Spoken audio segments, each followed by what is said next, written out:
Hey guys, so this is a fun video of all of my Honda Element repairs to date. If you guys like this, like, share, and subscribe, and enjoy the movie.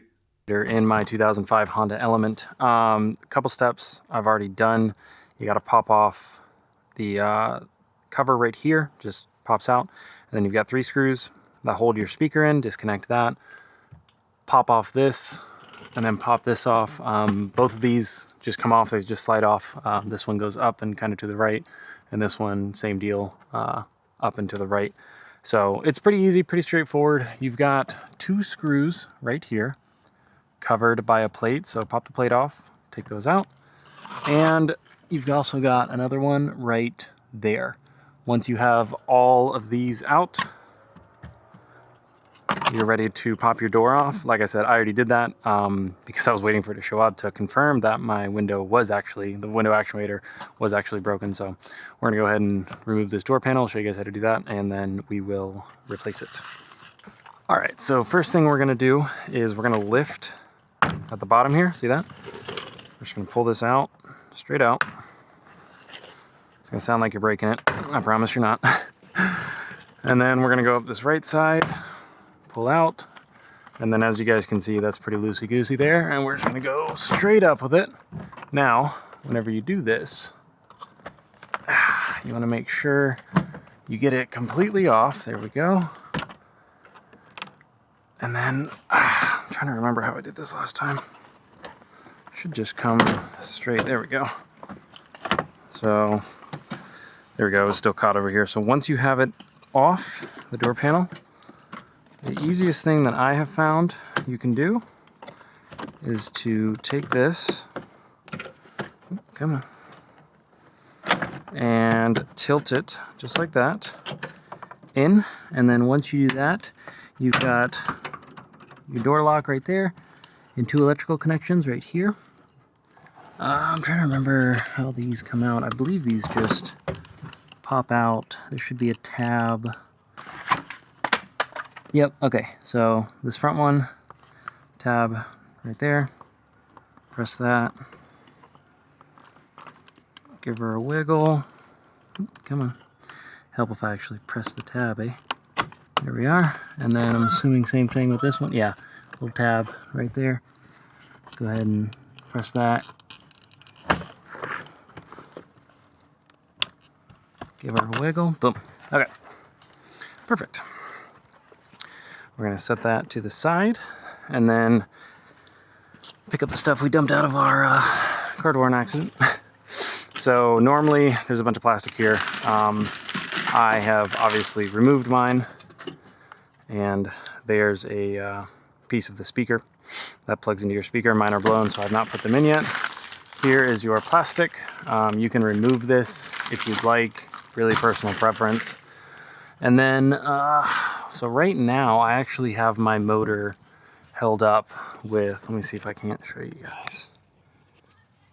I have my window motor held up by a clamp here, but you can see it's completely failed and the cable is off. So if I take that off right there, it will fall completely, which is exactly what happened the first time. So we're going to take a look at our new window motor regulator, and this will kind of give you guys an idea of what it's going to look like inside the door. It's pretty straightforward, in my opinion. Very easy repair. Anybody can do this at home. If you guys don't want to do this, feel free to reach out to me. Call, email, text, anything like that. I will take care of it as best I can and get your element rolling in pristine condition. Okay, so see here.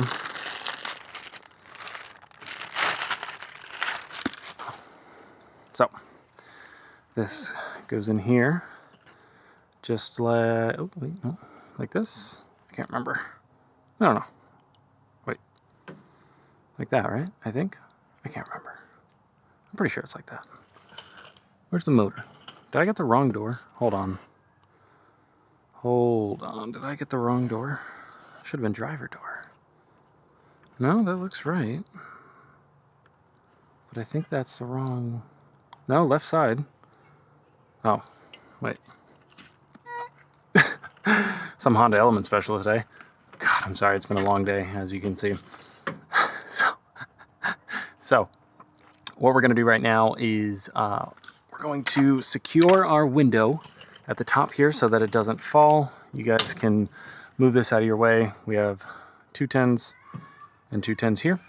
So we're going to remove those, and those are here and then here. And once we do that, we're going to unclip this, which is this right here. And yeah, it's like I said, I don't know. It seems like for me, it's pretty straightforward. It's pretty easy. The hardest part is actually accessing the interior of the door and making sure that the window lines up as it should. But it's really not too bad, I promise. So we're going to grab our 10s, take these off, and go from there. And I'll show you guys how to line up the window and stuff too. So what we're going to do is we're going to take these 10s out first. Or wait. No, because I think we need to, because that needs to go down. Okay, so we're going to break these free first. I'm trying to remember how I did this last time. Oh, and then there's a 10 there. And there's a 10, should be over here somewhere, I can't remember. Anyways, what we want to do is lower that until we can get to them right here. That's what that access hatch is for. Quite frankly, there's probably a better way like to show this and explain this, but I'm tired and I had a free moment, so we're just gonna roll with it, man.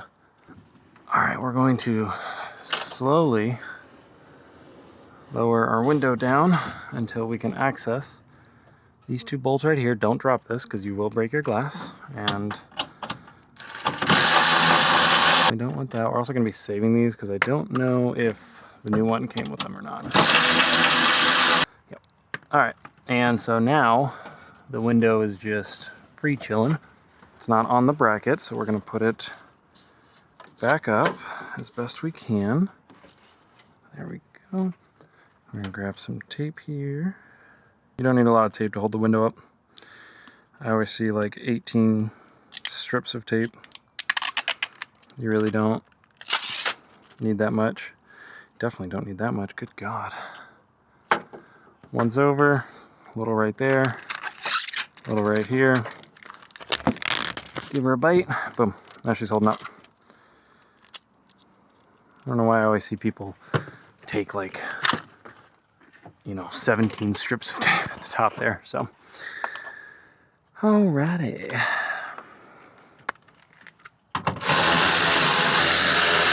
Alright, and you just heard our window actuator fall. So if you notice, 3 of these are separate, are a little different. So keep in mind where you got those.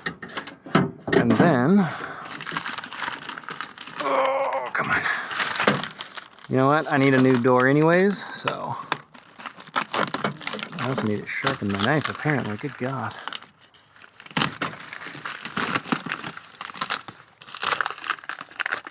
Yeah, this is all coming out. Perfect. Okay, see? Look how much easier that is to get to now. Fantastic.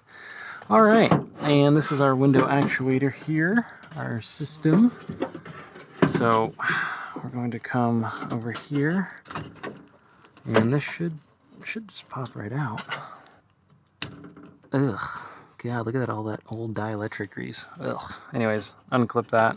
Mine was broken, so unclip that, and push that inside. We've got a couple more 10s we need to take off. This is for the motor right here. 1, 2, 3. And once you've got that out, the whole assembly should, jeez, just mosey on out. Ugh, all that grease and crap. I should have put gloves on. Oh, come on. Come on, don't be like that.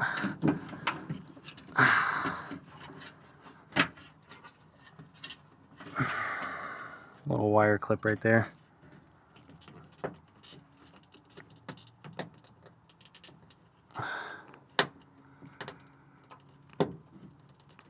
Oh my God. I'm just not having a good day, man. he says as he's too lazy to go get the right tools for the job. Because it's late, my finger hurts, and I would like to have an operational window again. Oh, God. That's why you should always be wary of mechanic-owned cars. It's like, oh, mechanic-owned. All the maintenance has been done. It's been taken care of perfectly. Alright. So, remember how we pulled it out? The orientation and all that jazz. Have it fight you a little more, just for funsies. Come on. Oh, come on. Okay. And there is our broken window motor regulator. So you can see this failed. This came out. This looked like it's been crimped. And this is for a CRV. That's funny. Oh, goodness. So anyways, there's the part number of the old one in case anyone was curious. Oh, you gotta replace it with OEM. If you don't replace it with OEM, then it's never gonna work and you're never gonna have an operational window. Okay, bud. So, to get this back in, same deal. Slide that doohickey in first. Get a little bit of an... Oh, come on. Don't get stuck already. Get a little bit of an angle on it. Alright. You're going in together then. If you want to fight, you're going in together. Reach your arm in through here. Reach up and around as best you can. Grab a hold of that motor. Pull it down. And situate it roughly where you think it needs to go. That's looking pretty dandy right there. And the motor, come on. Motor's being difficult. Alright, there we are. Alright. So we're gonna attempt to hold this with our broken hand. Broken finger, whatever. I need to get a new door. My door is broken, the pinch welds. I don't know how well you guys can see them, but right here, my pinch welds are broken. So I need a new door anyways, in case you're wondering why I'm not worried about the plastic. And why I got a super cheap window motor regulator off Amazon for like 20 bucks, if that. Alright, and then we're going to take this bracket here, and we're going to line it up behind. There we go. Alrighty. Oops.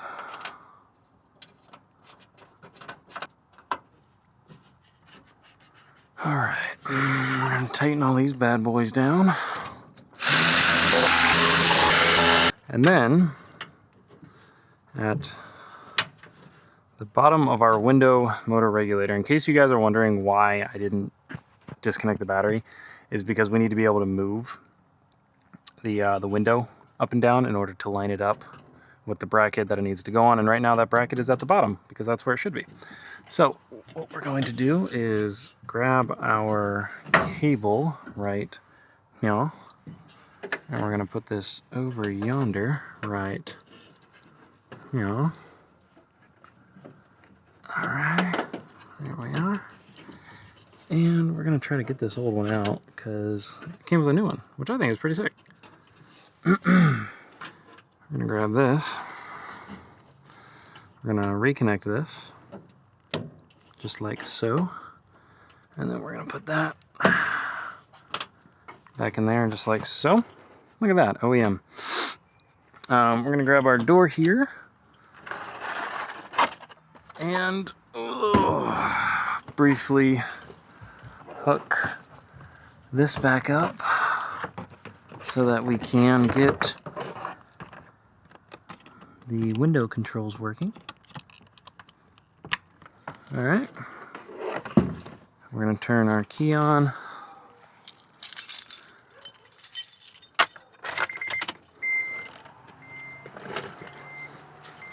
And we're gonna go up.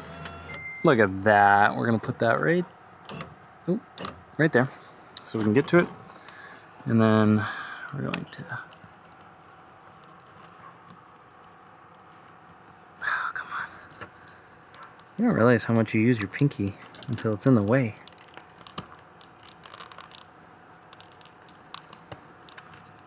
I would really like to not have to finish this repair with this door in the way. Jesus. All right. Cooperate, please. Had a very long day. All right, and then we're going to put our hand here while we remove this tape to catch the window as it falls. Ever so slightly, ever so gently. And we're going to allow it to come down to a rest right at our bracket.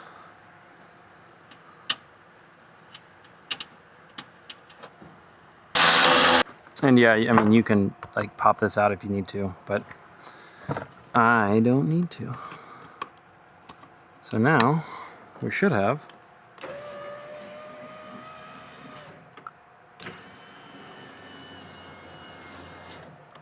a fully operational window. Yay! So now I get to put everything back together, which is gonna be fun. All right. We need to put this back in there. That will free float for now. It's fine. We need to reconnect this electrical connection down yonder. Come on. All right. That'll be everything there. Oop. Passenger window works.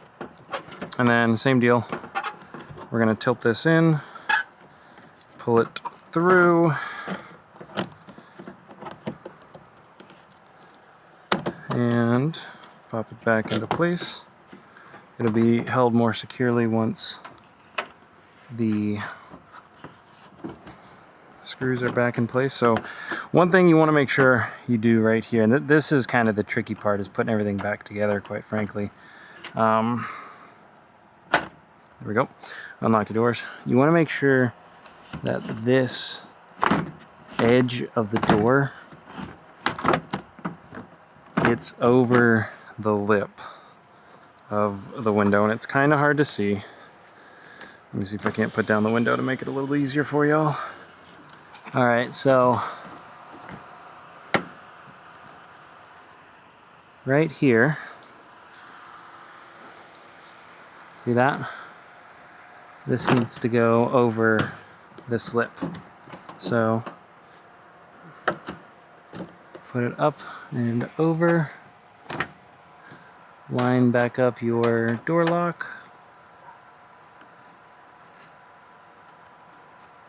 There we are. Best you can.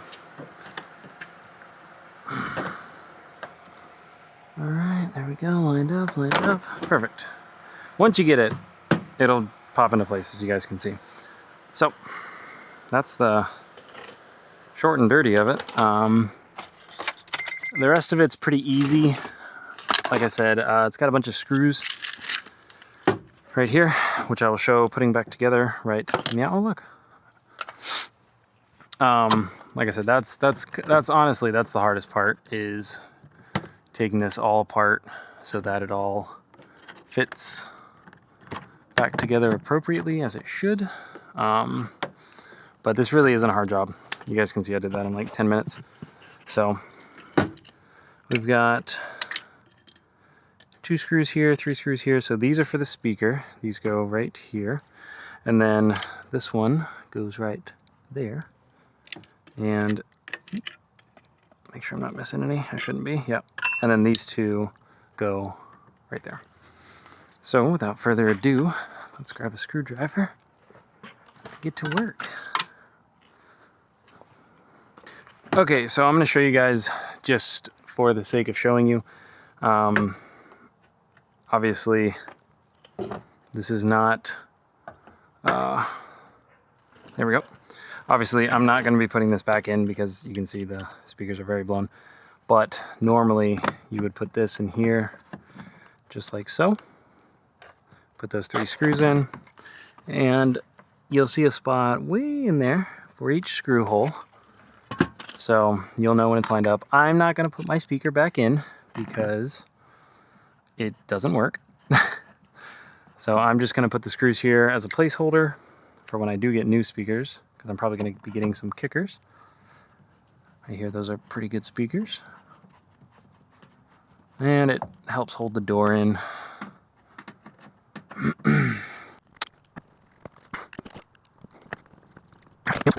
Right here.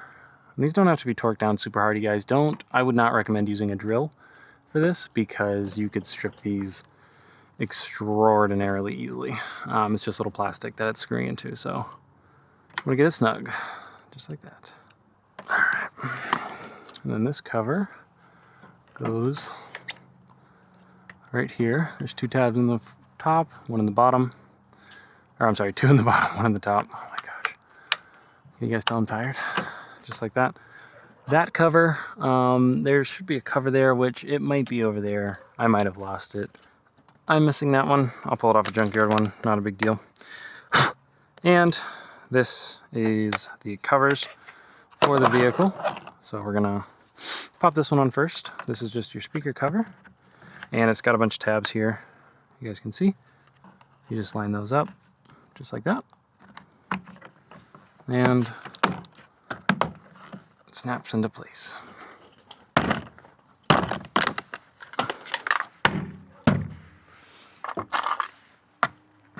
Alrighty. And this one goes on here, just like this. You can see where it clips in, here, here, here, and here. This one goes right in here. So we're just gonna push that down, line it up, press it in, just like so. This one's a little trickier because you've got this little tab here and these 2. So it kind of needs to go in at an angle, like so. And then when you get it right,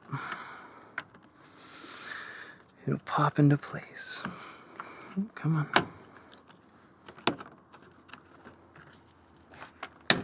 Just like that. Cool. And if you've done everything correctly and followed all the steps, including like, sharing, and subscribing this for more Honda Element content, as I am a Honda Element full-time specialist. Alrighty guys, that'll do it for this episode. If you guys want to see more, let me know. I'm going to be doing a truck tour here in a little bit to show you guys how I have everything laid out, how I operate as a full-time mobile mechanic that specializes in Honda Elements. If you guys need work on your Honda Elements, I travel all over the East Coast. Please do not hesitate, reach out to me, provide free estimates, anything you guys need.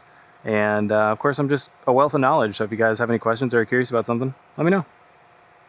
All right, good morning everybody. Today we're going to be doing the transmission fluid on my 2005 Honda Element manual transmission.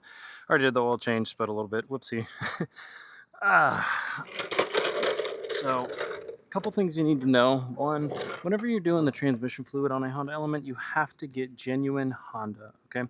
Now you have to be careful because there's a lot of counterfeits out there. Get this directly from Honda, okay? Do not get it from Amazon or anything like that. Make sure you get this from Honda directly. Do not get this from Amazon or anything else. There's a lot of counterfeits out there. So we should need about 3 quarts. And the automatic transmission is a little different than the manual transmission.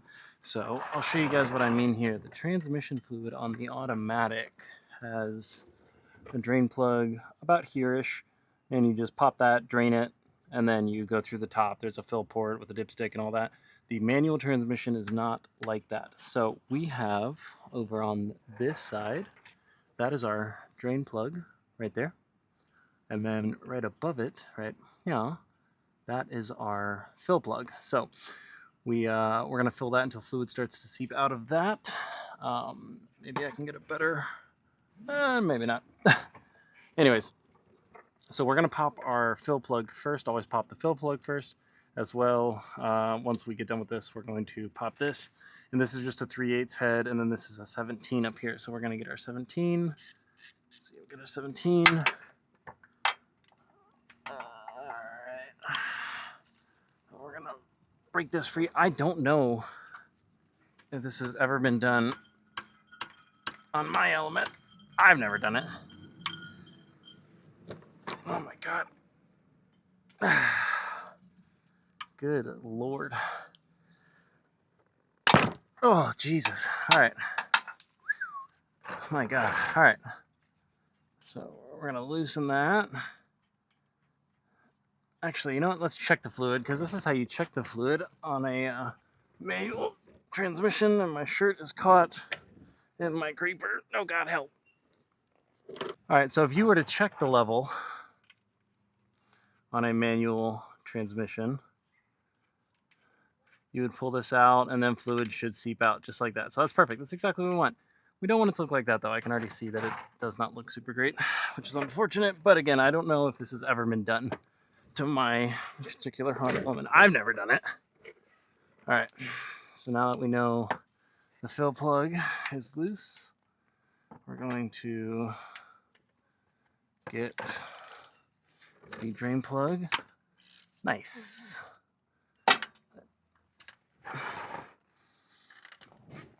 Alrighty. I feel like this is gonna immediately hit this, but that's fine. Alright, hopefully this doesn't look too bad. Okay, alright, not terrible. Not terrible. Not great, but not terrible.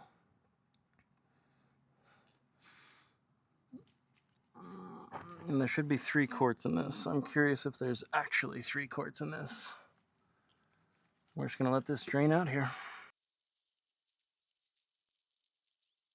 All right, now we've just got a couple little drips here, so we're gonna put this back in.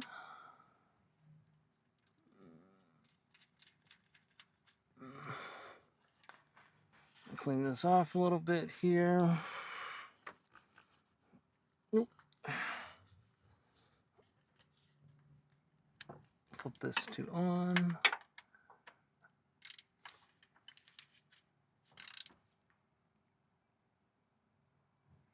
And we're gonna torque that to German spec, which is gluten tight. There we go. All right. We're gonna measure this fluid and see how much we got. And we can see it's not.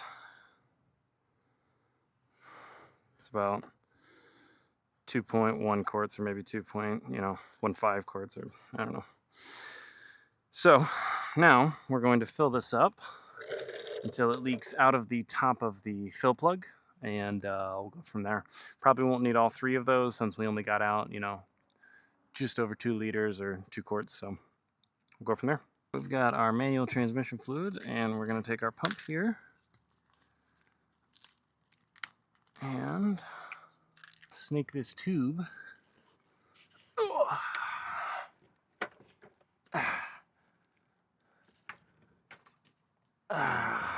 going to snake it up.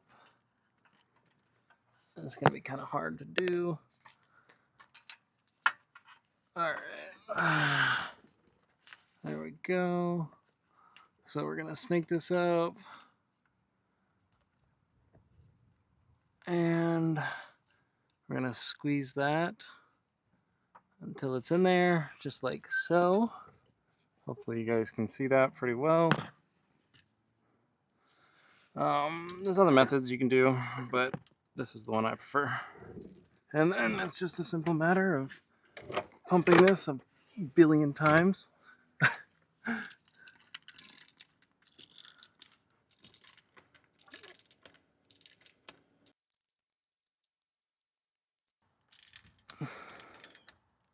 There we go. That's what we're looking for.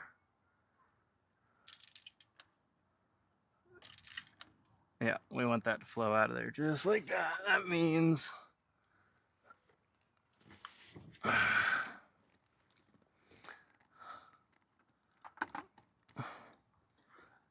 our fluid is full.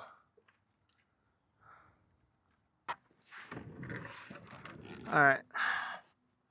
Now I don't know if I'll try to show you guys. So with this fill plug here, you want the fluid at the bottom of the plug, of the hole. So see how it's kind of dripping out a little bit there? Let me see if I can get you guys an angle. Alright, so you can kind of see the fluid at the very bottom of that there.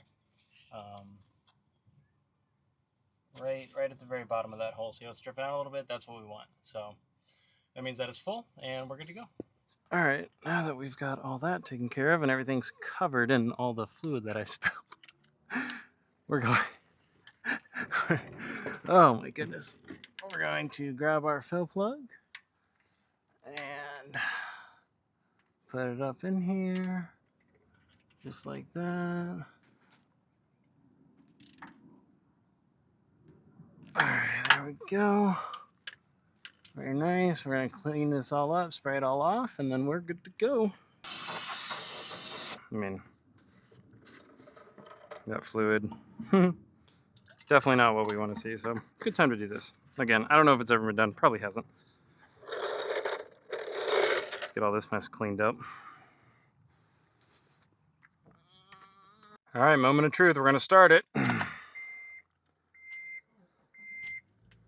Well, we haven't completely ruined everything.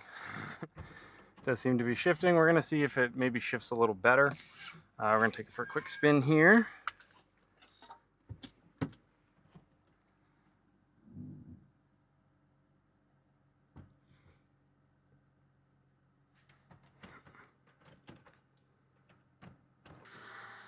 Let's try that again without the wheel chock. So transmission is not engaged yet. I still have my foot on the clutch. There we go. Transmission is now engaged. Oh yeah. Oh, that feels way smoother, honestly. I didn't think it would feel that much smoother. Oh wow. That's, wow, okay. Heck yeah, dude. Alrighty guys, this thing is shifting like a dream. If you guys like this video, like, share, and subscribe. I'm going to be doing the rear differential fluid here shortly, so keep an eye out for that. We'll see you guys in the next video. Alright, good morning everybody. Today we're going to be doing a radiator on a Honda Element. We diagnosed this radiator last week, and the pinch welds were broken. So first things first, we need to drain the radiator, which is going to be on this side right over here. Little drain, so we have a little drain pan. Gonna pop it right under here, and then the drain will be right, yeah. So we're just going to crack that open and let it all drain out.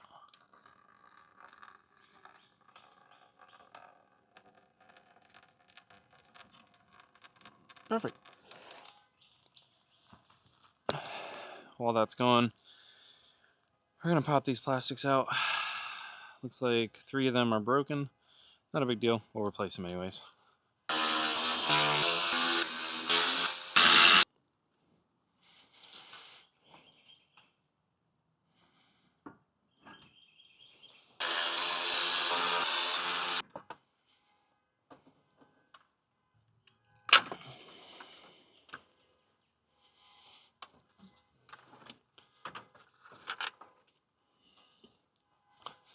We've got just a couple more connections here. We've got a coolant temperature sensor right here. One of the transmission intercooler lines, one of the transmission intercooler lines, and another one of the main lower radiator belts. So, looks like this is still draining, which is crazy. Let's see if we can't speed that up a little. We're most likely going to be transplanting the coolant temperature sensor, so we need to be gentle with that. And then we've got one clamp here, and one clamp here. But before we take those clamps off, we're going to get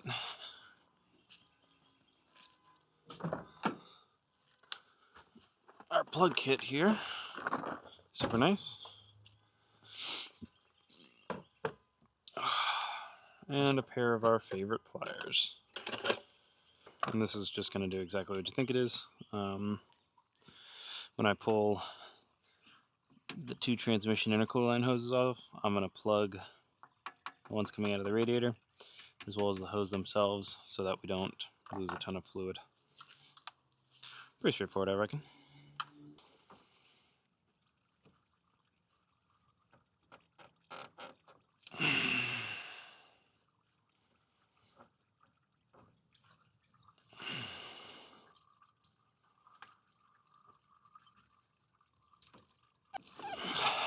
just like that.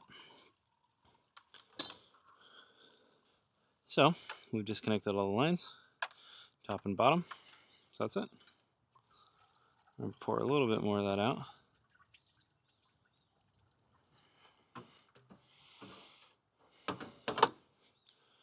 And that's the old radiator.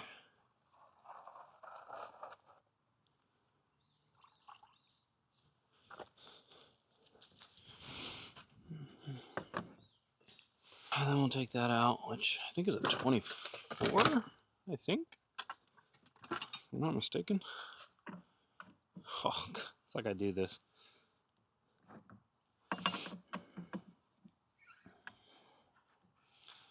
It's crazy.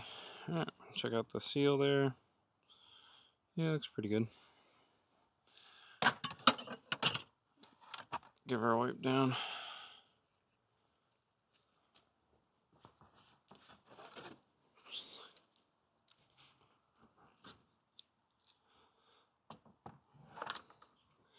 Look at that, right out of the box, damaged. Crazy.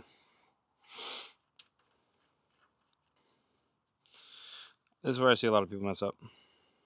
Look at these coolant temperature sensors in here, okay? And when you put them in there,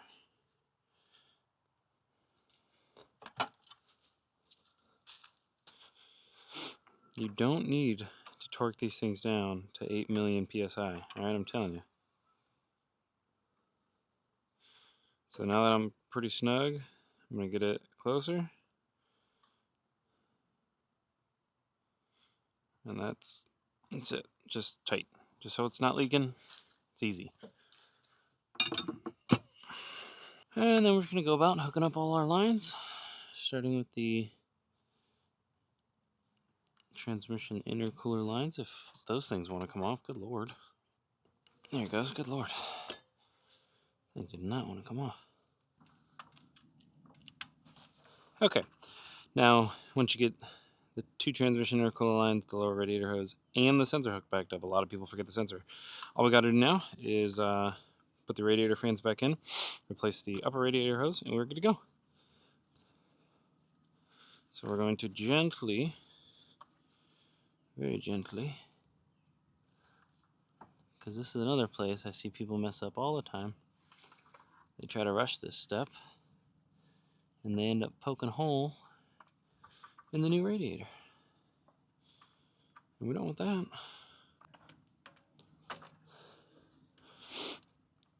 Alright, so once we get these back in, we're going to put our radiator back in. I'm sorry, our radiator reservoir back in, and there's a little slit at the very bottom of the radiator. It's going to go inside that for support so it's not bouncing around, just like that. And you guys might need to keep your old radiator cap because some of the radiators do not come with new ones. So just keep that in mind. Not a big deal, but don't, immediately throw your cap out willy-nilly. I am not a fan of these alligator clamps on these hoses. They cause internal breakage, which you can't see until the hose fails. And nobody likes a radiator hose to fail unexpectedly.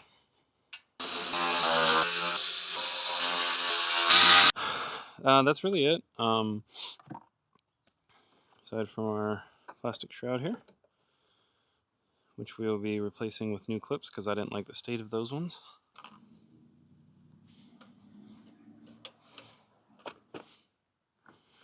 Genuine Honda.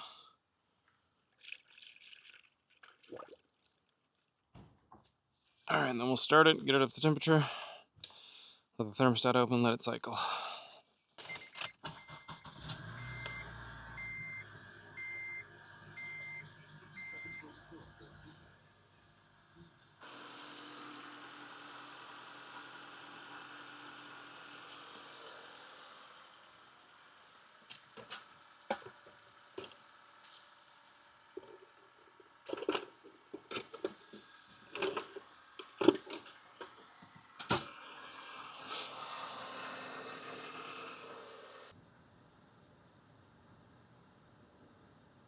Alright, perfect. We got heat, everything's fully operational, it's burped.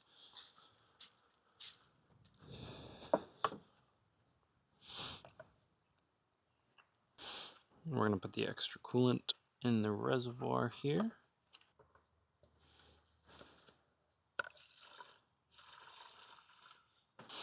Alright, just put the cap back on. You guys are good to go. One last thing, we've got new stickers. So we're going to be giving this customer a nice sticker. See you guys in the next house. Alrighty. Hi, how are you doing? How are you doing? How are you doing? Very good to meet you. I was just gonna text you and say, see, I'm having a garage sale. Where do you want us working on? Yeah. In my driveway? No. I have a driveway over there. No, it's fine. It's fine. I can do it right here. Okay. Yeah, no, it's fine.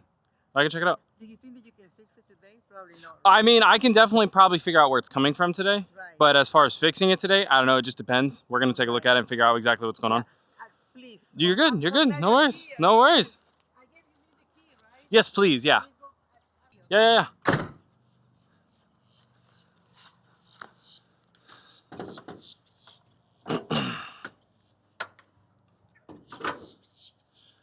Oh, goodness. That is significant, and I don't have my flashlight.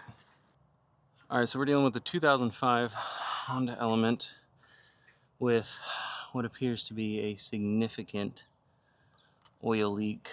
What we need to determine is exactly where it's leaking from. She's been told that it's the timing chain cover.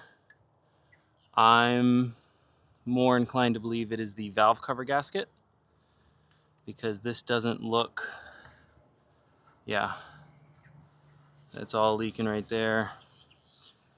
Down here, I want to clean all this off really good. Looks like the power steering pump might be leaking a little as well.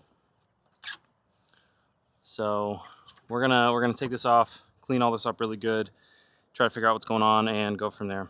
Looks like she has a kill switch on it as well. Interesting. Yep, whole stud came out. Interesting. So looks like a Felpro gasket maybe, but I don't think this was prepped very well. I feel like I'm going to spray this off and clean this off and discover significant oil leaks.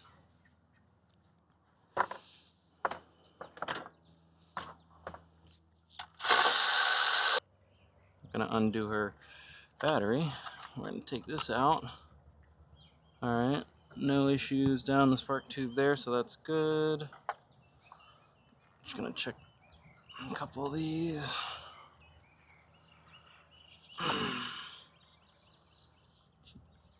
Like, I know, let's cut to the chase. Let's go on the ways back to my place. Good God.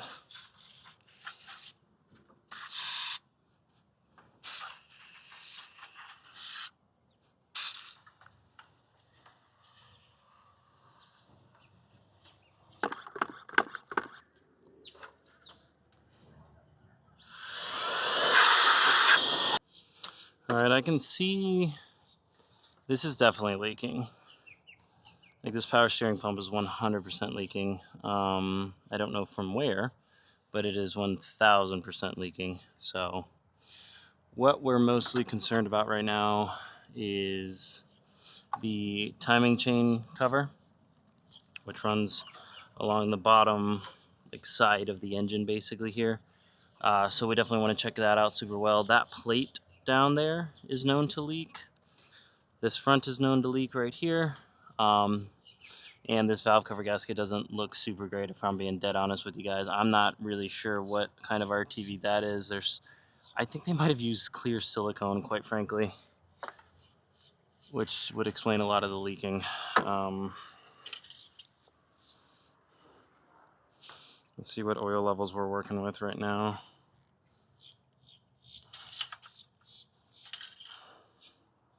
A little bit above full, not too bad. We're gonna throw some UV dye in there and wipe all this down still and see what's going on.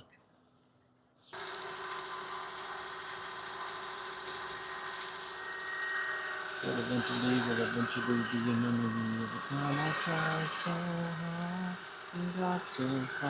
Okay, we have the super cheap glasses, the super cheap detection. We've got two different UV lights. Look, I get it. All right, I'm shut up. Oh yeah.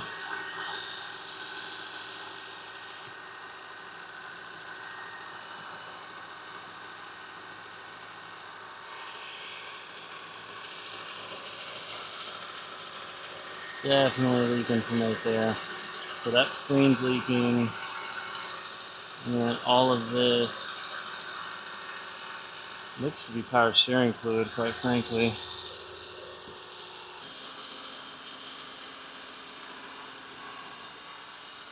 Power steering fluid is very low. Also looks like it has stop leak in it, so we're going to replace those two.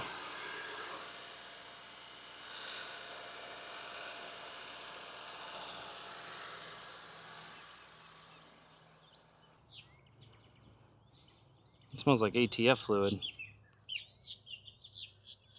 Wait a minute.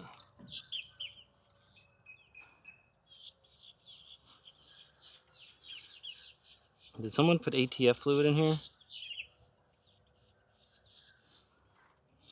That smells like ATF. That doesn't smell like power steering fluid. I thought it was power steering fluid with stop leak in it. It's not.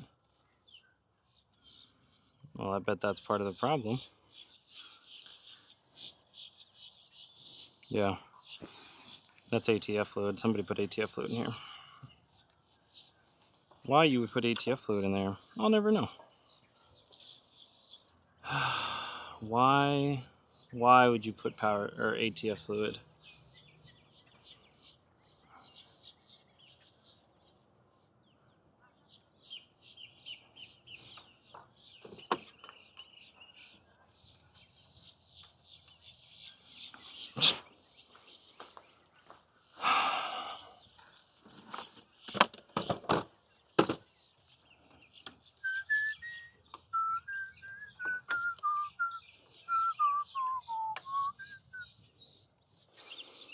Yeah, that's definitely ATF.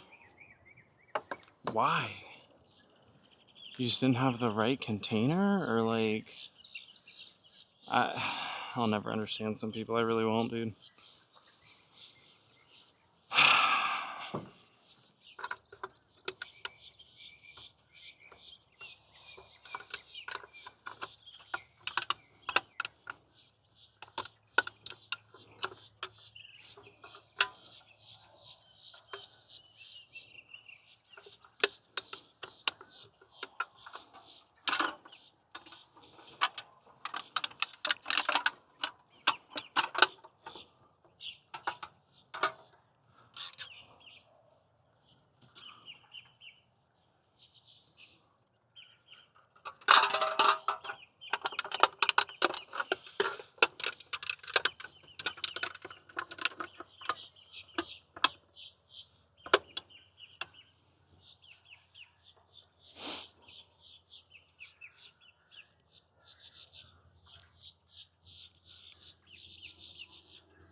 Yeah, that is 1000% ATF.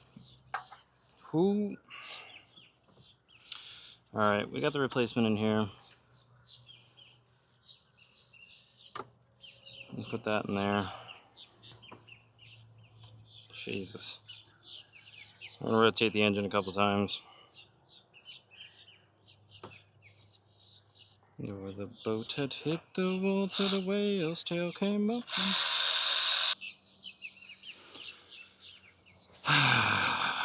If you don't know what you're doing, please don't do it. Take our leave and go. Soon may the weathermen come to bring us sugar and tea and rum.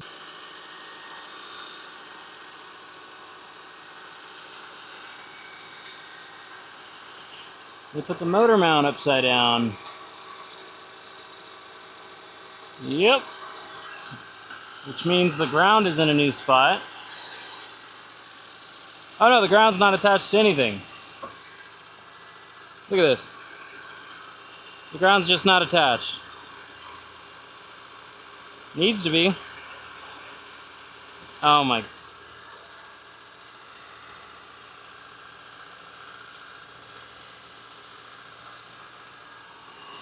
Yep, that ground needs to be attached to this motor mount, and it's not. Outstanding. Yep, leaking around the VVT solenoid assembly. So that gasket definitely, oh yeah, classic.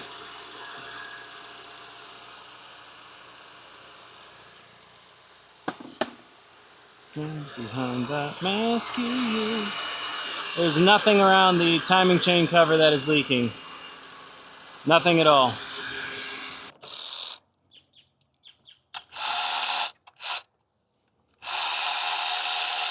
Alright, let's pack up, get out of here. I'll tell you guys what I think on the way home.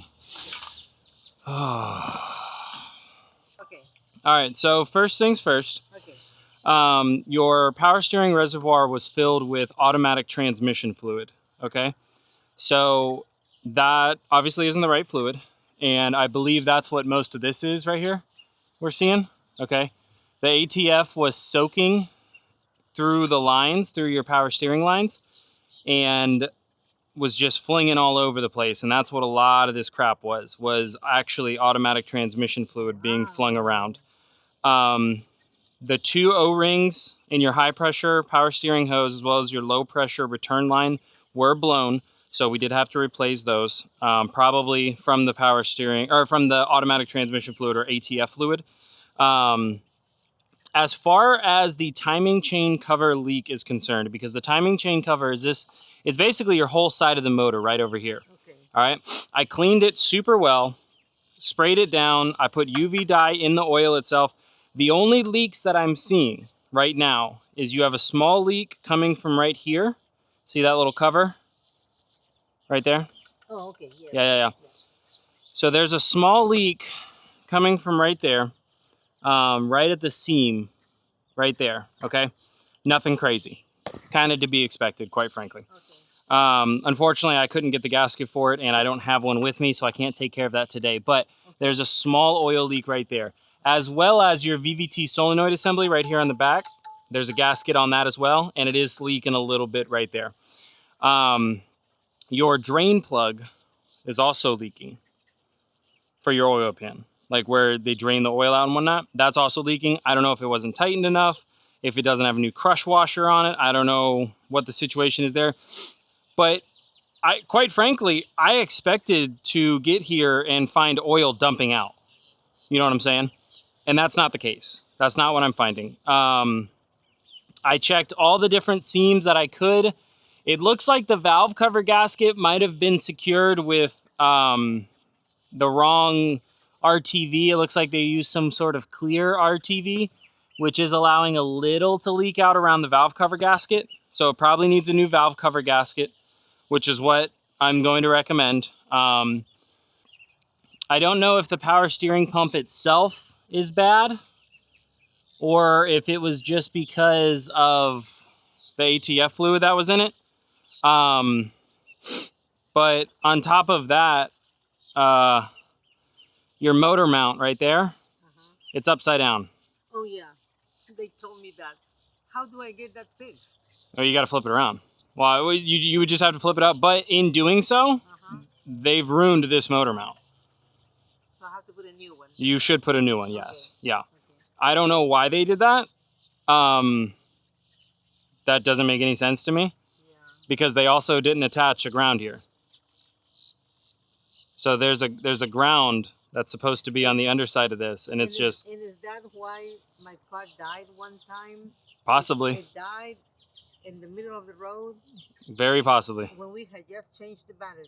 Yeah, very, very possible. Yeah. Very possible, because that's needs to be attached, and it's not. So how long can it stay like that? I mean, it's been like that for now. I mean, it's been like that the whole time, basically. So it really is going to just depend on, you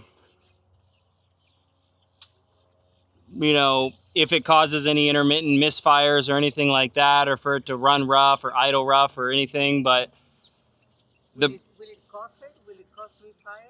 Yeah, it potentially, yes, yeah. So I don't really know. I know you said the gentleman that was working on it was a master mechanic.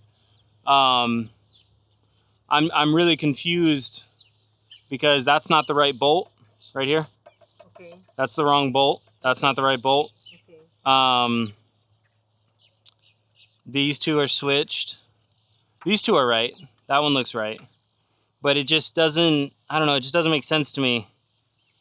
The lack of attention to detail that I'm seeing is something I would expect on a novice, you know, someone that doesn't work on cars, you know what I'm saying?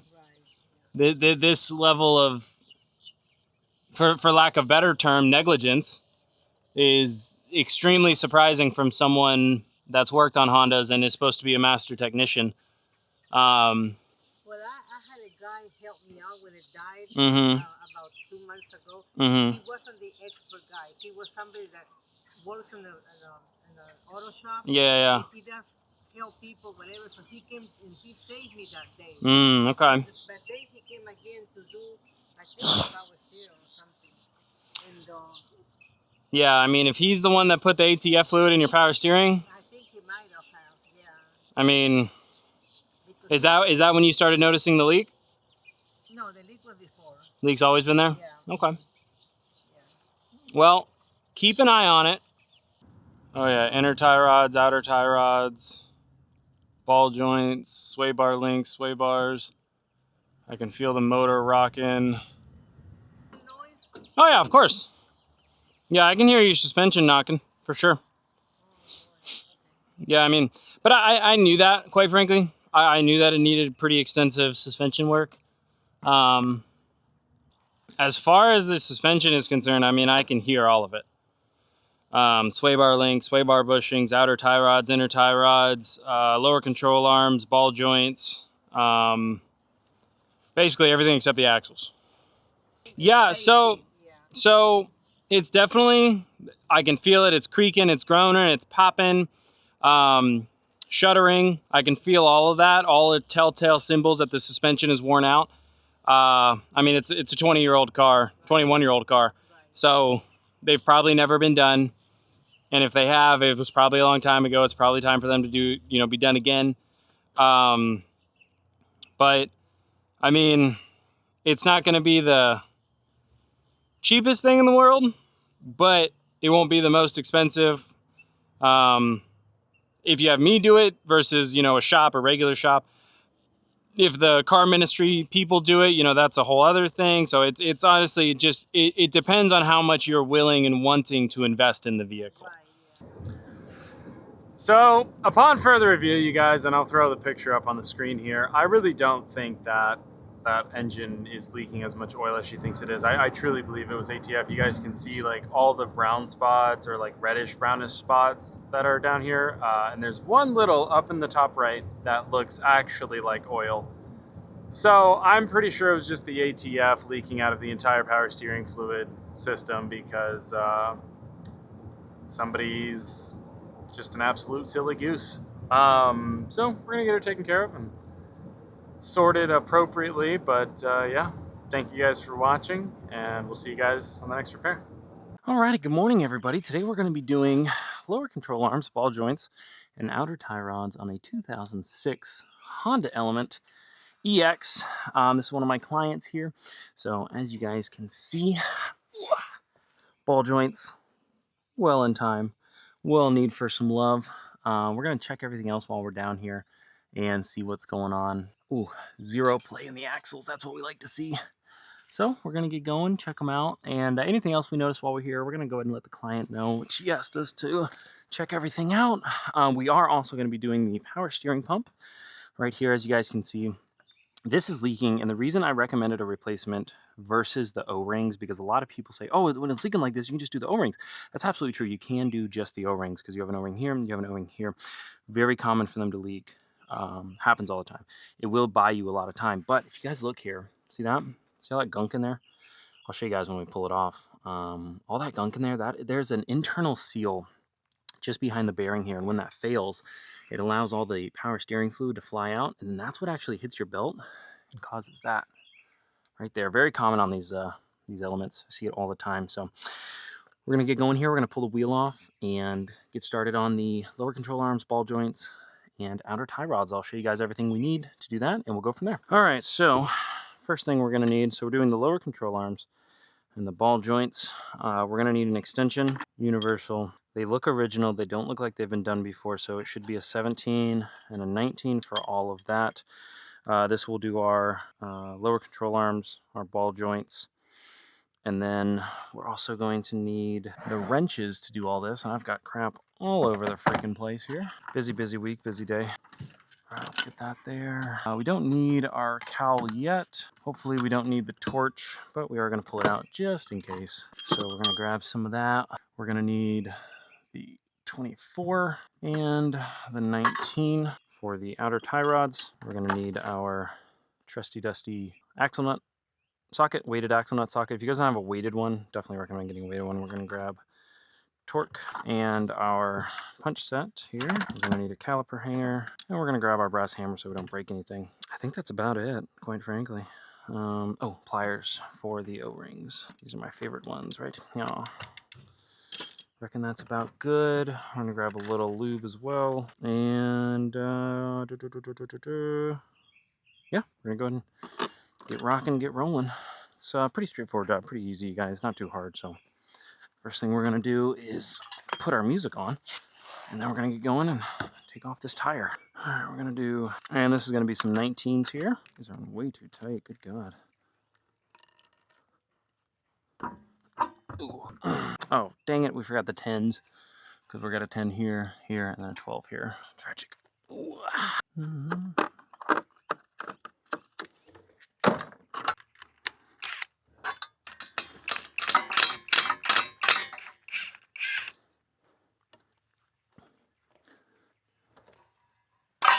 Oh, that's how you know it's a Southern car. Tuck that back over yonder. Alrighty, 17. Hang that right there. Actually, wait.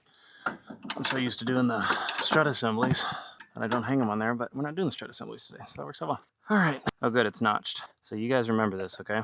I want to see if this is where it's going to mark that. I wonder if this is where it's actually supposed to be torqued at. Should be 181 foot-pounds. So we're going to mark that so we can see clearly. Because when we retorque this, it's going to be 181 foot-pounds, and I doubt that it's going to be 181 foot-pounds. I am not going to be taking off the rotor today, because that looks like a friggin' disaster. I don't know what happened here. And I don't have any of the extra rotor screws with me because I ran out. I know. I know, I'm professional. Alright. Did I grab the 14? Sure didn't, because I'm a freaking noob. Because gotta take those bad boys off. Ooh. We're gonna grab our 90-degree angle, this bad boy right here, and the 14. Be careful using this wire wheel like this, because I don't actually think, say, max 4,500 RPMs. I don't know what the 1 is for this, like the 1, like what the level setting is for this, but yeah. All right, pro tip, you guys, make sure if you have a bolt that looks like this, oops, see how it's like rusty? We want to take that off. I'm just gonna clean that off, because what can happen is if we try to back this nut off and this is rusty, it'll help, you know, it'll stop it or prevent it, and then your sway bar link can start spinning. So make sure you clean all this rust off.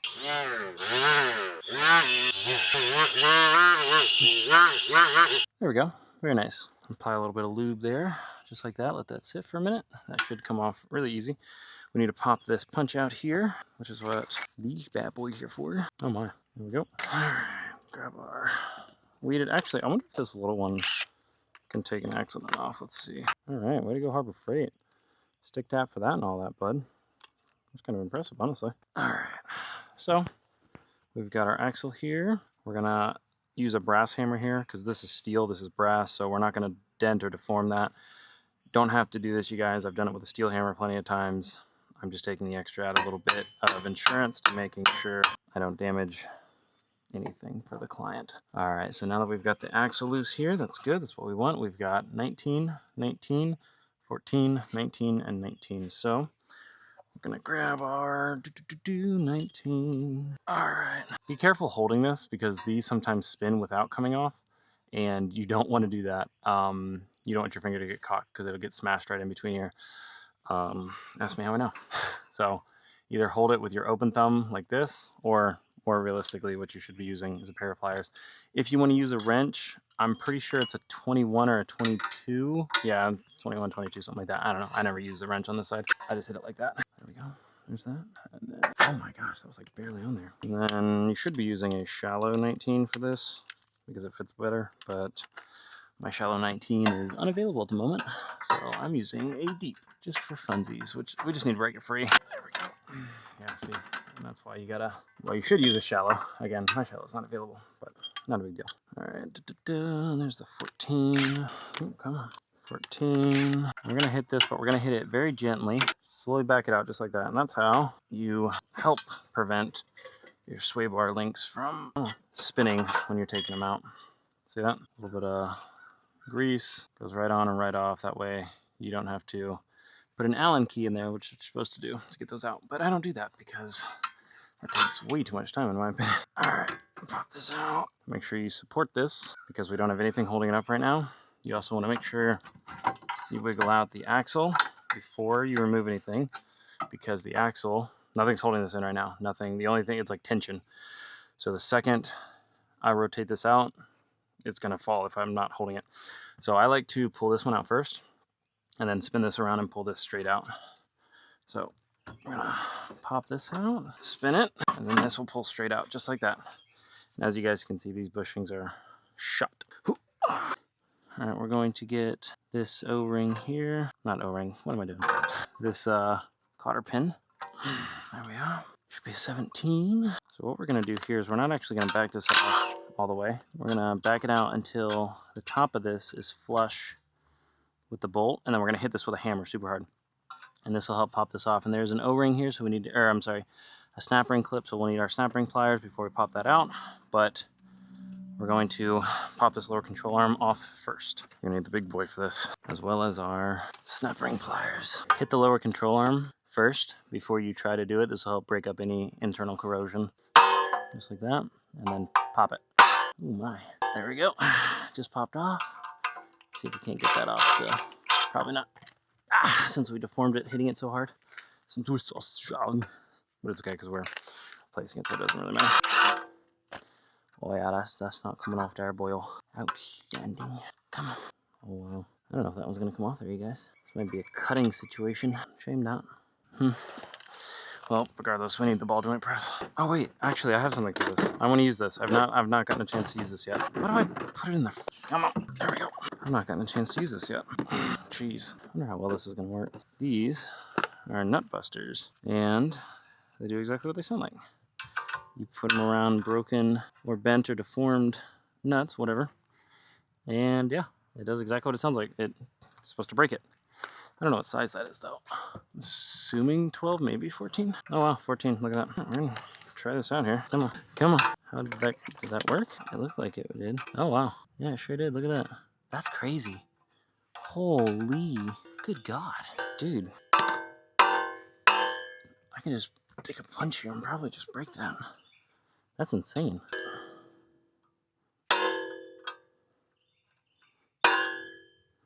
Wow, yeah, that's broken now. No way. That's pretty cool. Problem is, you gotta like either break it on both sides or I guess do something like this. No, let's just try breaking it on the other side then. That's cool. All right, that one doesn't fit anymore because that's so cool. Let's use the bigger one. Yeah, it's about the other side. What size is that? 17? 19. Might be 18, but we're gonna do 19. That's so cool. Look at that. Dude, that's crazy how well that works. That's crazy. Dude, look at that. Deformed nut, doesn't matter. That's cool. That's so cool. I love gadgets. Nice. That's cool. All right, back to work. Let's do some actual work now. All right, we had our fun.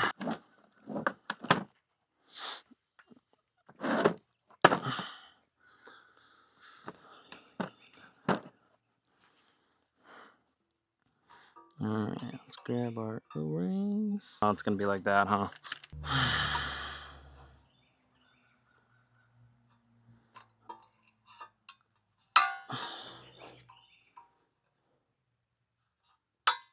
Oh, come on. Oh, come on. This side is pinched. Grab a punch. Getting a lot of mileage out of the punches today. Come on. Don't be like this. Not today. There we are. I just need to... I wonder if I could hit this out. Ooh, I can. See that? It's a little gap. I don't know what brand this is, but if anybody knows down in the comments, let me know. At least it still had grease in it. Not the worst I've seen, but definitely not the best. And that's why we're replacing it. It's obviously been pressed before. See that? That little lip right there? That's super common and classic for ball joints getting replaced. Alright. Ball joints with control arms. Surface shield. All I ever wanted was to see you smiling. Which is a 22. Alright. Bonus points. Real quick, can anyone tell me what kind of rims those are? Can anyone tell me what kind of rims these are? Oops, that's the wrong one. That's for removing. This is for installing.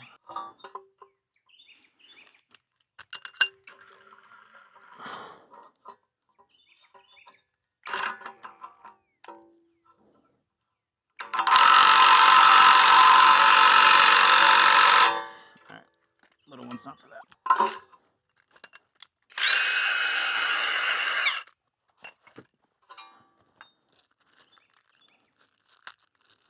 Install snap clip. For the love of God, you guys, put these out, okay? I don't know who's doing this and installing them like with these, you know, retaining clips like on the inside so they're impossible to get to for the next guy, but come on, guys. Have a little professional courtesy. There we are. See? Now nice and easy for the next guy, which hopefully is me. Should be me. If it's not me, I've done something wrong. And that's the mindset you need to have as a tech. I hate like, oh, screw this up for the next guy. Yeah, well, you should be the next guy, clown. If you're not, you did something wrong. And you're aware of it. Alright, so there's corrosion here. We want to get rid of that. That's no bueno. Ooh, come on. There we go. Nice and clean. Apply a wee bit of anti-rust. Alright. I always see people struggle with these. These are very easy, you guys. Do the front one first. Okay. Just like so. Put your bolt in. Start it. Just a couple threads. You don't have to do the whole thing. See that? See how it's not coming out? Alright, perfect. And then what you're going to do is you put this down underneath your sway bar link, okay? And then when you get it here, all right, see that? See how it's like not wanting to go in? You're gonna tap it with a hammer right here. And it'll be okay, I promise. You won't hurt nothing. Use a regular hammer if you got one. If you don't have a regular hammer, or if you don't have a brass hammer, you can use a regular hammer. I recommend a brass hammer. Tap that in, see that? Raise it up, tap it in, and tap it in just like that. And now our bolt, oh, come on. Perfect. Perfectly lined up. Same deal. Start a few threads, nothing crazy. And then I get sway bar link. Sorry, camera died. Anyways, sway bar link, put it in, pretty straightforward. Tighten it down, which is with the 14. Again, same deal. You want to hit this, but not too hard so that it spins until it's tight. And then you can hit it again. There we are. All right. And then we're just going to tighten down 19 and 19 here before we put this bad boy back on. All right, and then we're just gonna add a little bit of lubrication to our axle shaft here, a little bit to the hole. Pro tip, put the axle shaft on first. There we go. Slide these off, slide this out, rotate. And we're just gonna, just like that. Bolts go in this way so that the nuts are on the side with the wires, just like that. And once you get the top one in, the bottom one should be pretty straightforward. If it's like that, push in to get the right angle. You're making me look back. Come on. There we go. And, sorry, I'm going to loosely put these here, just like so. Come on. There we go. All right, axle nut. So we don't want to just put this on here as tight as we possibly can. All right, because if you over torque these, you can pull the ball joints against the axle and it can cause premature failure. So we're going to torque this down to spec. On hot elements, it's 181 foot-pounds. Should be pretty straightforward. Let's go grab it. Alrighty. So, if you guys have never done this before, you want to get yourself a big pry bar, just like so, because this is going to want to spin. And you want to put it in the wrong way first. There we go. Get yourself a torque wrench. Most torque wrenches don't go as high as 181 foot-pounds. So if you don't have one, grab one. Obviously, this is the one I use it for because it's already preset to 181 foot-pounds. Now we're going to grab our actual nut, tighten it down here. All right, we're going to go to 181 foot-pounds. Come on. See that? 181 foot-pounds. All right. No, we'll save you for the other side. All right, see that? It wasn't bad. A little off, I'd say. Not a lot, not a lot, just a wee bit. A lot better than some of the other ones I've seen, I'll tell you that much for free. And we just dent that in just like so. All right, we're gonna torque the rest of these. I'll throw the values up on the screen, mark them, and get ready to do the outer tie rod here. Okay, so we've got our outer tie rods now that we're doing, and obviously the customer's been advised that they will need a alignment after this. Come on, don't be like that, please. Come on, oh, come on, come on. There we are. And this should be a 19. Same deal. We're gonna put it right now at the end of that. We're gonna knock before, and then we're gonna hit up. First hit, best hit. Second hit, best hit. Third time's a charm. Fourth, fifth, sixth, 13th. First try. Oh, that's crazy. Twice in a row? That's crazy. Oh, you're good. No worries. Uh-huh. Looking all right? Oh, yeah. No, looking great. Got this side done as far as the lower control arms are concerned. Now this nut's not cooperating with me, but I reckon. I don't know.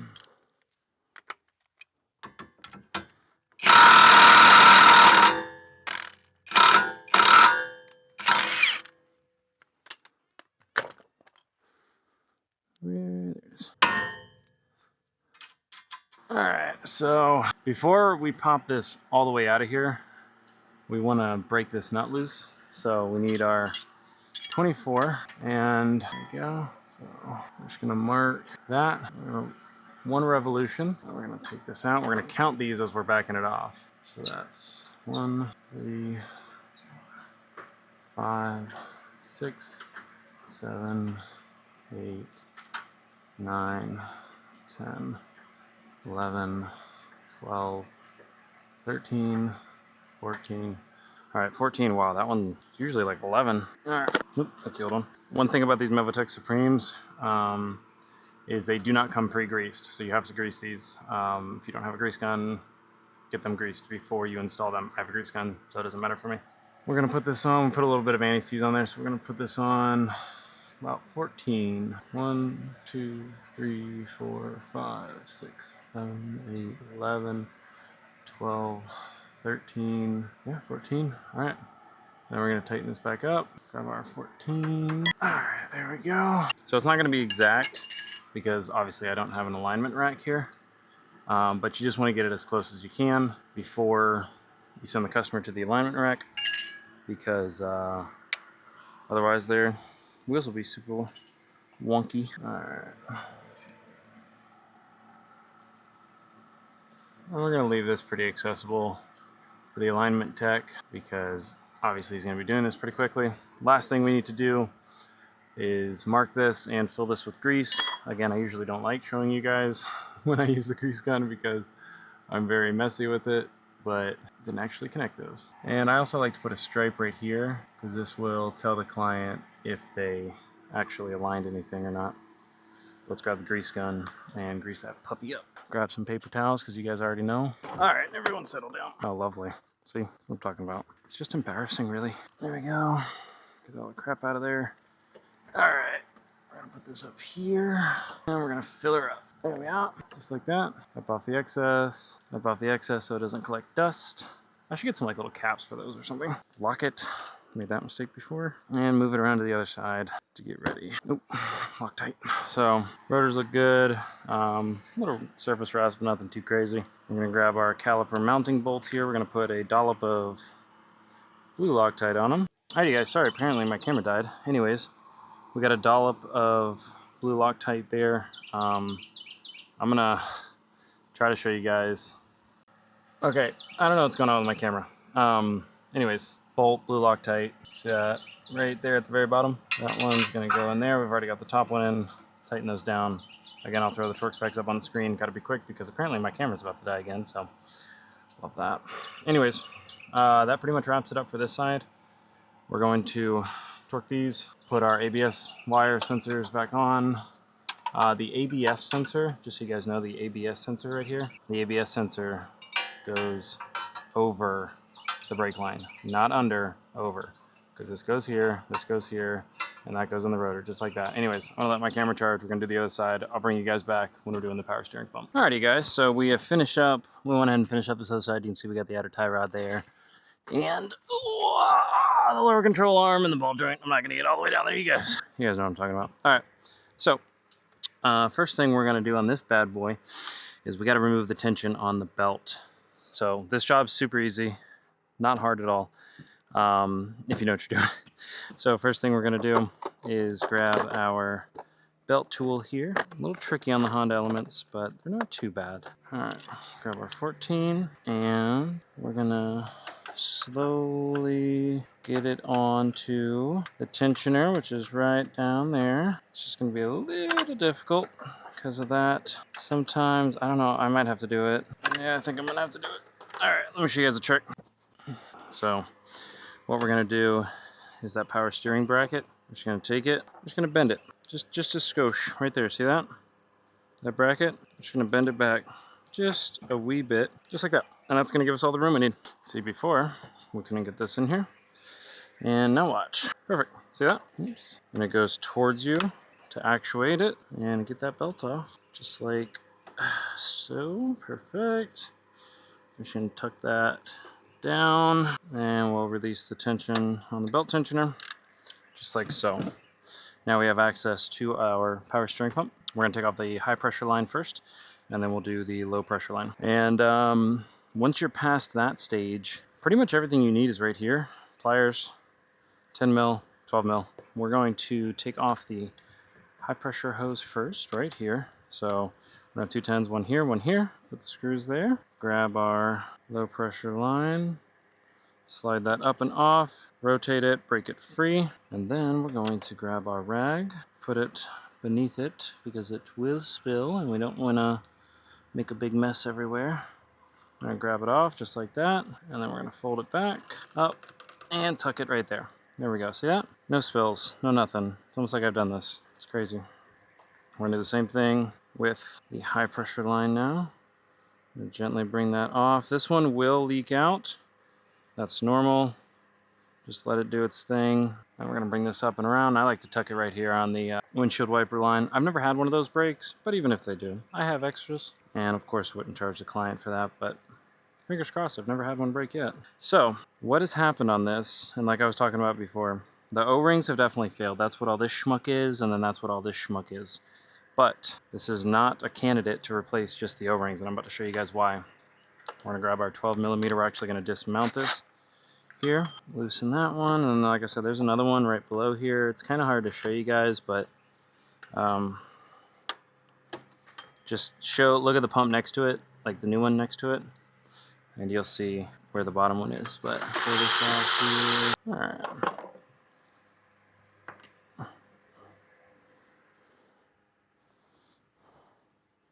So you guys see all this schmuck here, here. Normally you'd look at that and think, oh, it just needs some O-rings, but let me show you guys something. We're gonna take this 19 right here, pop this off, take off the pulley.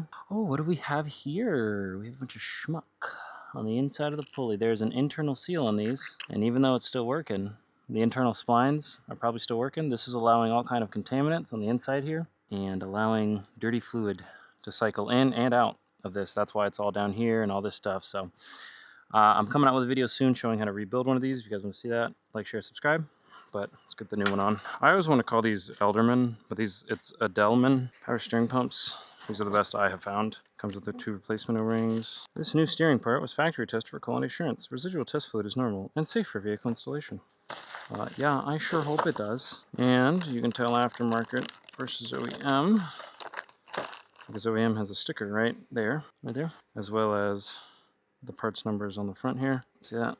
Ooh, oh God, not all over my table. But like I was saying, so you guys can see this bottom one here goes right yonder. You can see it's been leaking on the tensioner, the alternator. So definitely a good time to do this.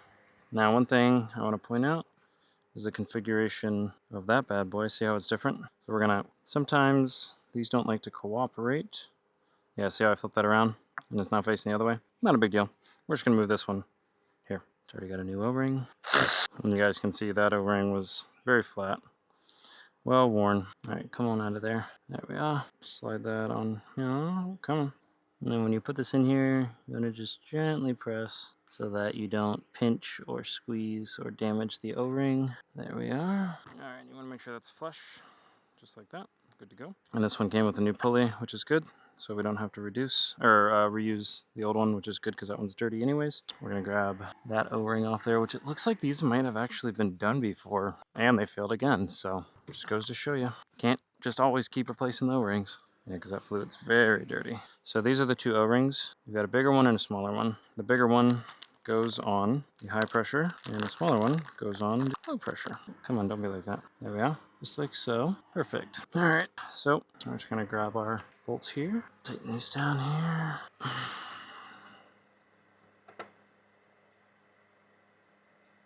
Always start a few threads before you hit it with an impact or an electric tool or anything like that. You could risk damaging the threads or cross-threading it, and it probably won't happen, but you know, once every 100 times. But I don't want to have to explain that 100th time to a client. That's just me. I don't know. I'm weird like that, I guess. All right, pop this off. All right, yeah, there we are. Same deal. Oh, you know what? I'm gonna grab a rag real quick, clean that off a little bit. Out of towels. I'm being careful not to touch the O-ring with this rag, obviously, because I have brake clean on it. All right, same deal. Gently press in. There we go. Just don't force it in. It's better for everyone if you take your time to slide it in gently. And this fluid is super dirty. Yeah, see all that? I don't want to put that in or like run that through the new pump, so we are going to drain that with this. Come on. There we go. Get all that nasty fluid out of there.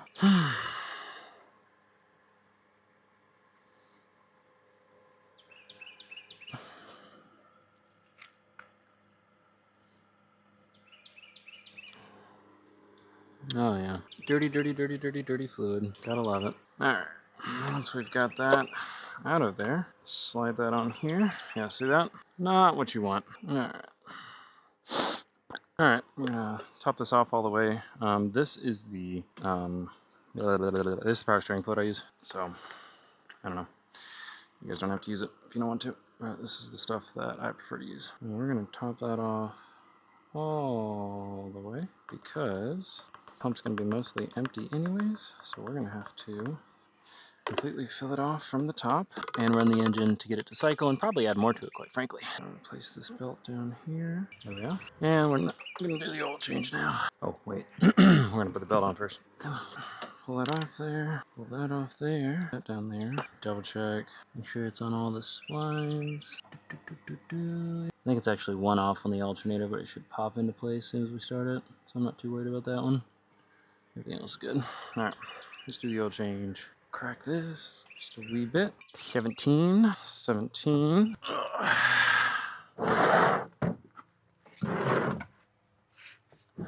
Nice. That stuff's kind of on there now. Sick.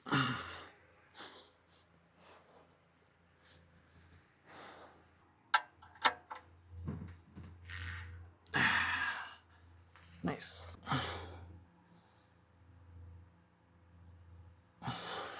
Kick. Alright, now we gotta do the oil filter. So we're gonna do this right here. That's where it'll come out. We're also gonna put this rag right here. Help prevent any seepage, at least to a degree. And then on the Honda Element, the oil filters are way back in here.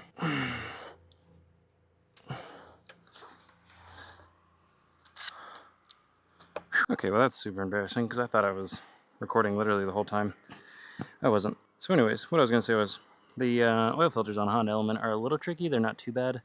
You want to stick a rag right up here so that when it falls down, it doesn't like get into this and drips all over the place. But other than that was pretty much it. And then I accidentally said, oh, go ahead and fill it up with 5.5 quarts of oil because that's how much it takes. And then I was like, wait, 5.5? No.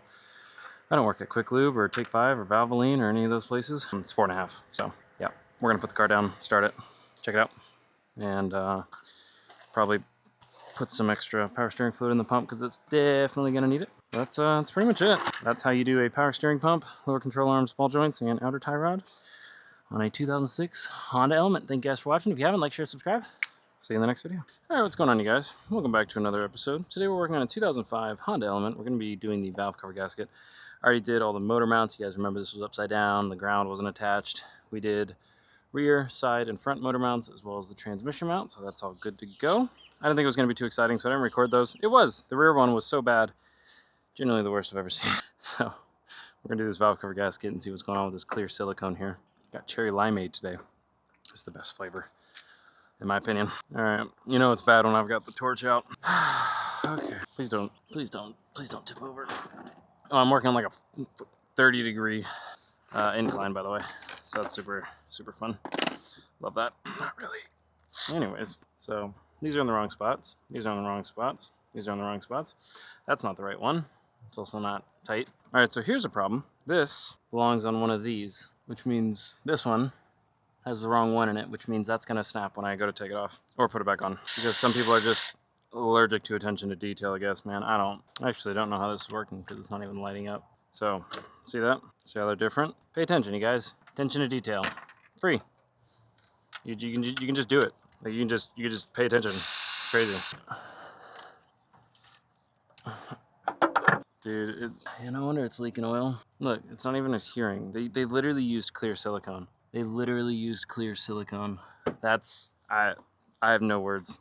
Negative words, no words. You guys want to know what you should be using? Let me show you. Honda Bond. Look at that. That's crazy. High temp silicone liquid gasket. Get it from Honda. It's $8. Literally $8. I no words. No words.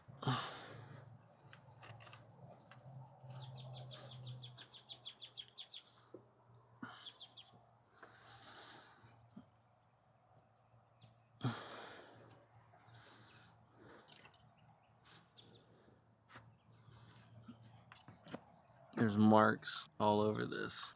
They marred the entire surface. Look, see all that? You can see where they hit it with, I don't even know. A giant screwdriver, chisel. Look at this, look at this. They used clear silicone, like roofing caulk or something. Oh my God, dude, where's my... So these weren't replaced. They did the valve cover gasket, and they did not replace spark tube seals. See how hard these things are? There's no way these were replaced. No freaking way. My name is Ronnie, I'm an addict. So, see these compared? Yeah, no way. I don't even think these are the right ones, actually. Wait a minute. I don't think these are the right seals. Oh my God, it just keeps getting worse. I'm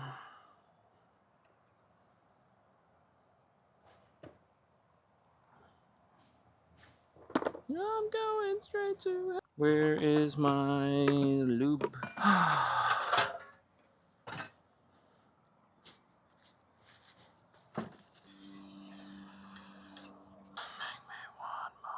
Now we're going to put Honda Bond in the 4 spots. That Honda Bond needs to go. You don't need much, guys. About need much. That's honestly probably a little too much. But this surface has been marred due to improper previous install. So I'm being a little generous with the RTV because of that. So it's definitely more than the average bear poo bear. But again, due to previous negligence, I'm being a little extra with the RTV. I can see the comments now, even though I just said, hey guys, I know this is a little too much RTV for normal. I can already see the comments now talking about, well, that's too much RTV, man. I know, guys. I just said. I just said. Were you not listening? Probably weren't. It's okay. Probably skipping through the video to find reasons to dislike it. It's okay. I forgive you. Nice, yummy ATF fluid, because someone decided it'd be a good idea to put ATF fluid in the power steering pump. Oh, you know, for a long time, manufacturers recommended ATF fluid in the power steering system. Damn, that's crazy. It's actually not the 70s anymore. So you guys are supposed to use regular power steering fluid now. It's crazy. This is the one I'm worried about breaking because it had the wrong one on it. All right, we're gonna tighten that by hand because I really don't want to risk breaking anything. So we're not even gonna use the electric ratchet. We're gonna use a 1/4" one. I wonder if I could do that. Kind of. We're just gonna tighten it in order. It's gonna be generous and gentle. Follow the correct procedure for tightening. All right, that one's tight. See if we can get this one tight. All right, it's not going too bad. God, I'm sorry. All right. It's hard to see. I don't wanna leave the comfort of this place. Hunger went on. Oh God, what were these? Dude, these were tightened down with an impact or something, like an actual impact. And that's That's actually damaged. Yep, cool. Cool.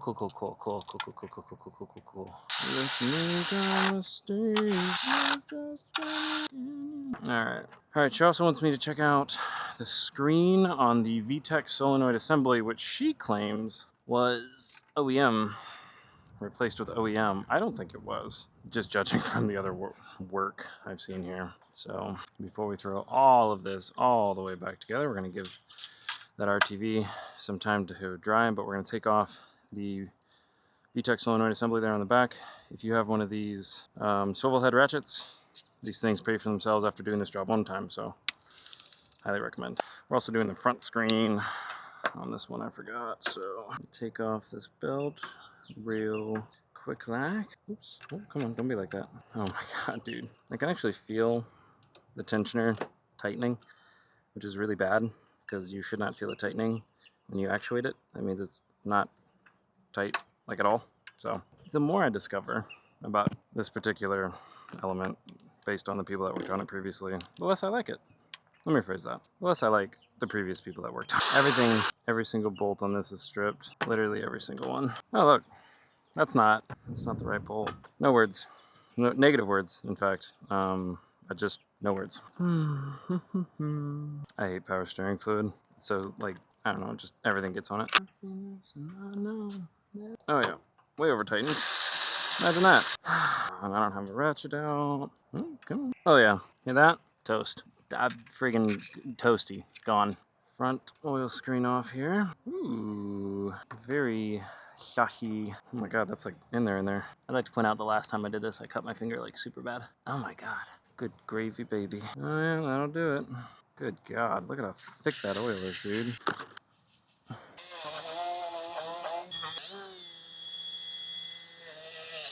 That is not the brake clean. Awkward. This stuff's caked on there, dude. This is the brake clean. Not sure what all this is, but... So I sometimes see people put gasket sealer on this surface here. You don't have to do that, you guys. I don't know who's telling you to do that.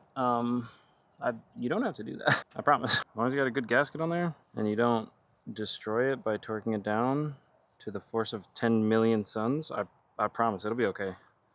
I pinky promise. Shoot. There you go. Just like that. Easy peasy. The rest of this is completely covered in power steering fluid. Actually, this is not power steering fluid, it's ATF fluid. But the rest of it's probably going to leak because, you know, some idiot put ATF in here. Like an idiot. That's looking significantly better. Not sounding any better because you can't fix that without a new bearing. And unfortunately, I do not have a new bearing with me. And that's the only way to fix that is with a new bearing. Let's put these bolts back in here. Alright, so now we got the front screen replaced. I'm going to replace power steering with definitely not the right bolts, like in any capacity. I don't know what this is. I like how they put it on the bottom too, to hide that it was the wrong bolt. They're like, haha, no one's gonna see it if it's on the bottom. Yikes. Couldn't be me. Could not be me. Oh shit. Yep, it's on all the pulleys appropriately. Alright, cool. Now we're gonna do the rear, but we're gonna drop that. Wow, look how much nicer. That engine doesn't drop 3 feet whenever I put it down because, you know, has actual motor mounts in it now. It's crazy. I'd even be so bold as to say it's pretty bonkers. All right. So that right there is your VTech solenoid assembly, sometimes called the VVT solenoid assembly. So there's 2 electrical connections. We're gonna take those off and be careful taking them off because they're very fragile. Wait a minute, what the I think I've discovered an issue. One of the connections, I believe, was damaged and they did a super shoddy repair on it, resulting in the intermittent P2646 code that she's experiencing because the wiring occasionally does not connect, because that's what happens when you do shoddy repairs. Siri, skip this song. Dude, oh, so outstanding. Beyond terrible, quite frankly, guys. Oh, if it starts raining right now, I'm gonna be pretty upset. I'd even be so bold as to say I'm gonna be upsetty spaghetti if it starts to rain right now. Huh? Not good. No, it's not great. You one of our neighbors? Ah, I gotcha. The place that she had working on this, the car ministry. Gotcha. Yeah, I'm gonna need to get a name from somebody. All of it. Every single thing on this vehicle that they touched is incorrectly done, shoddily done, thrown back together, jerry-rigged, incorrect, stripped, cross-threaded. I've never seen a level of incompetence so severe in all of my time working on vehicles, which I think is impressive in of its own sense. Yeah, and all of it's been terrible. Every single bit of it. I have no idea. I believe she's inside.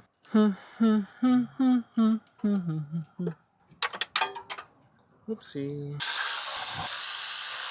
All right, then. Boom, boom, boom. Bravo, bravo. Okay, so we've got all of our cushions here, and SS Pocahontas. Okay, very cool. I'm gonna scan this here. We currently have no codes, but I'm curious if that will change. Oh, I lied. Front left wheel speed sensor, open or short. Yep. SRS code. Supplemental safety inflatable restraint system to be expected. So the left front wheel speed sensor has an open or a short, which is interesting because that was not like that last time. So that is a new development. We're gonna let this scan, and then we'll test the VTEC solenoid assembly. All right, good morning, everybody. Today we're gonna be doing the belt tensioner, side motor mount, and power steering pump on a 2005 Honda Element. We're also doing the blower motor. But first thing we're going to do is take off the belt here, which is going to be a 14 millimeter right here. I have a belt tensioner tool, but you don't need a belt tensioner tool. You can use a socket, you can use a wrench, you can use whatever you have. But yeah, I have a tool specifically for this. We're going to get our belt tensioner tool with the 14.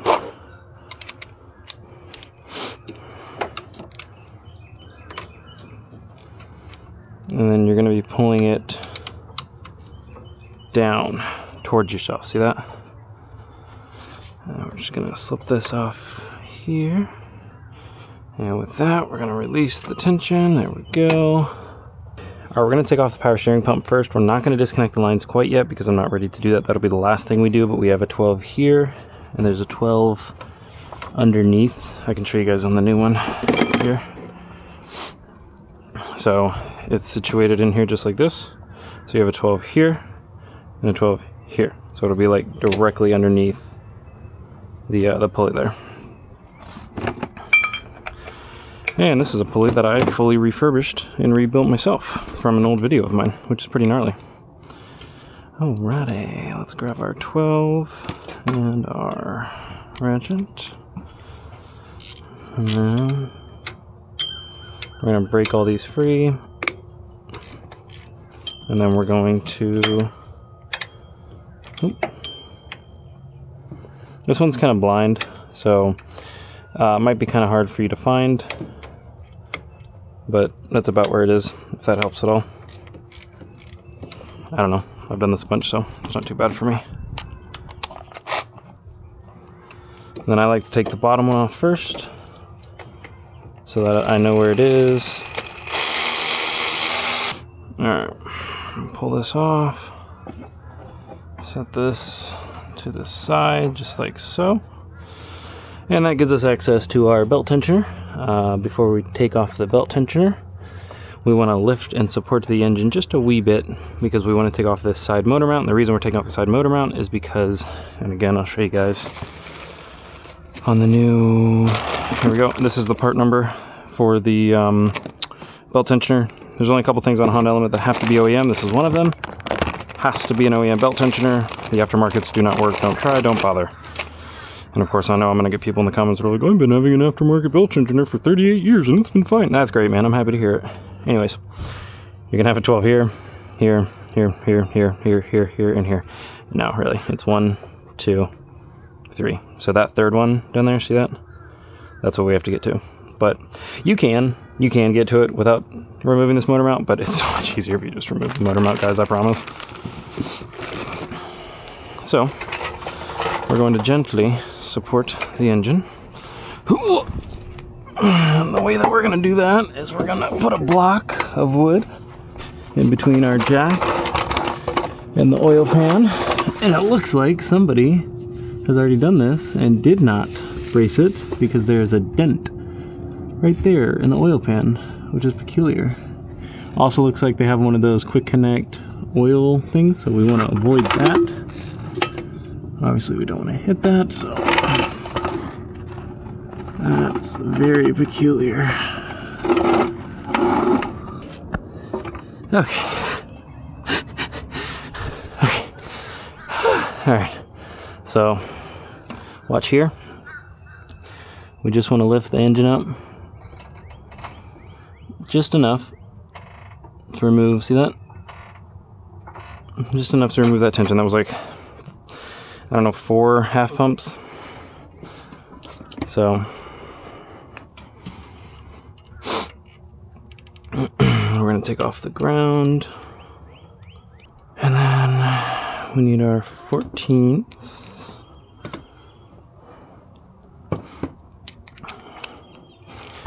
I've got a couple 14s here. Yeah, because someone over-torqued the shit out of this. Of course they did. So we got a couple 14s here. Jesus. Yeah, let's just make that as tight as we possibly can.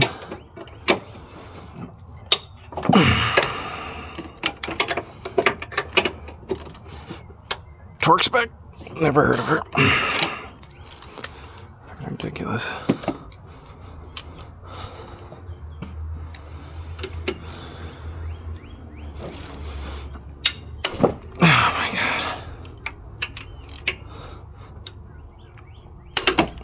Jesus, dude. Alright. This is the one that always stops a bunch of people because this stud is higher than most sockets. So, what you need to do is get yourself a 17 half-inch. I knew there was a reason. I'm like, I usually use half-inch for this, but I can't remember why. This is why. And then you're going to put your extension on. Then you're going to put your ratchet on. This one's been cut actually. Normally on these, the stud pokes out the top. This one looks like it's been adjusted or cut or something, because most of the time you can only fit about that much of the extension in there, which is fine as long as you use an impact. That's plenty. But this one you can actually set it all the way down, which is nice.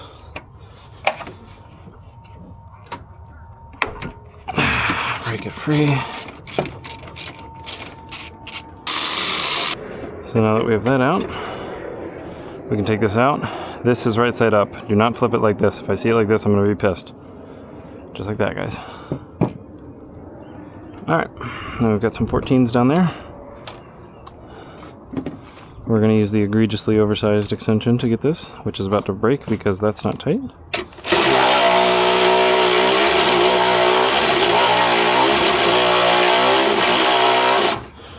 Dude, how? Is this cross-threaded in here?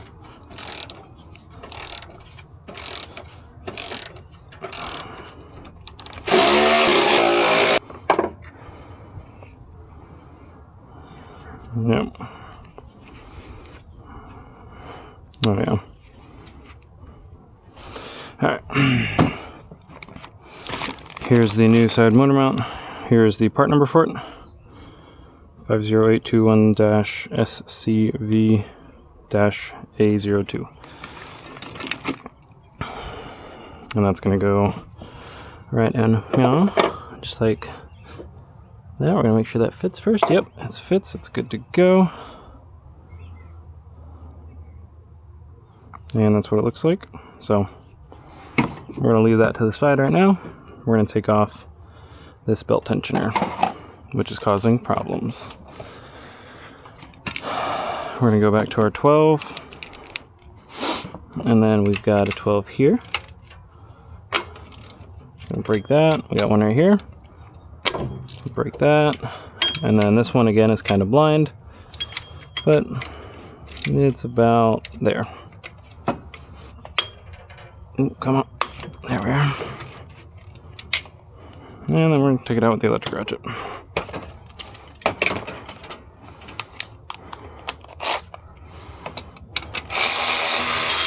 Don't drop this. There we are.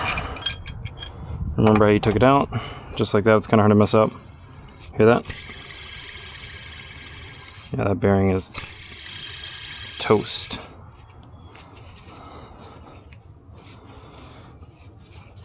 I wonder if I can move this by hand. Nope.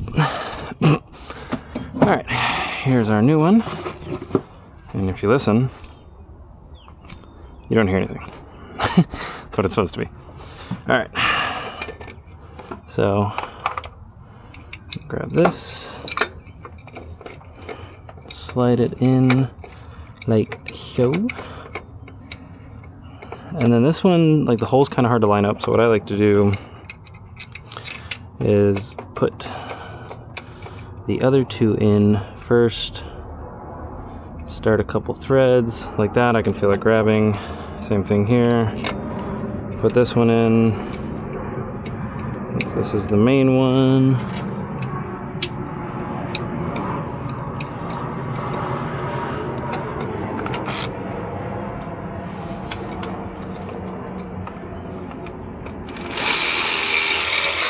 Alrighty. So for the belt tensioner, the torque spec is 16 foot-pounds.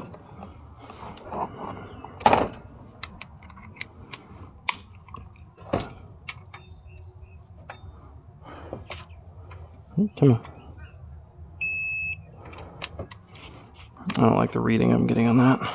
I feel like it's skewed because it was at an angle hitting the actual pulley. There we go.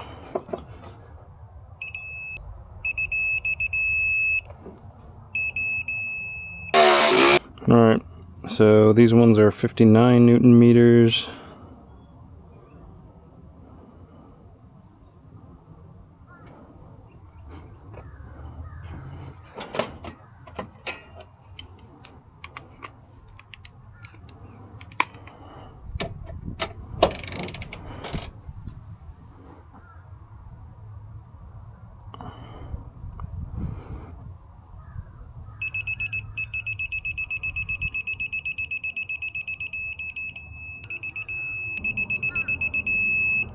Newton meters.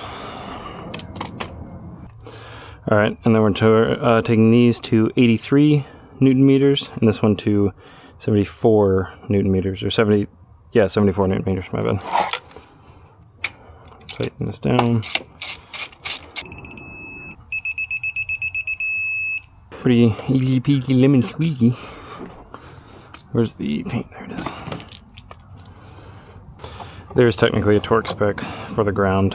I'm not torquing this.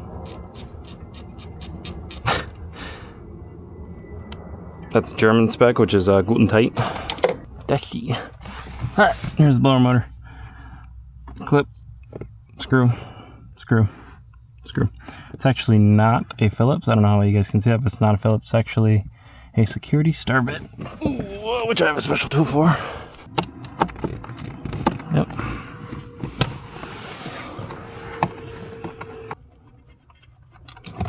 Alright, there's the old blower motor. Love that. Out with the old, in with the new.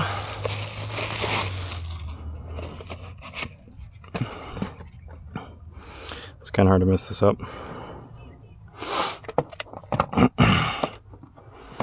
But I'm sure some of you are going to try your best. Alright.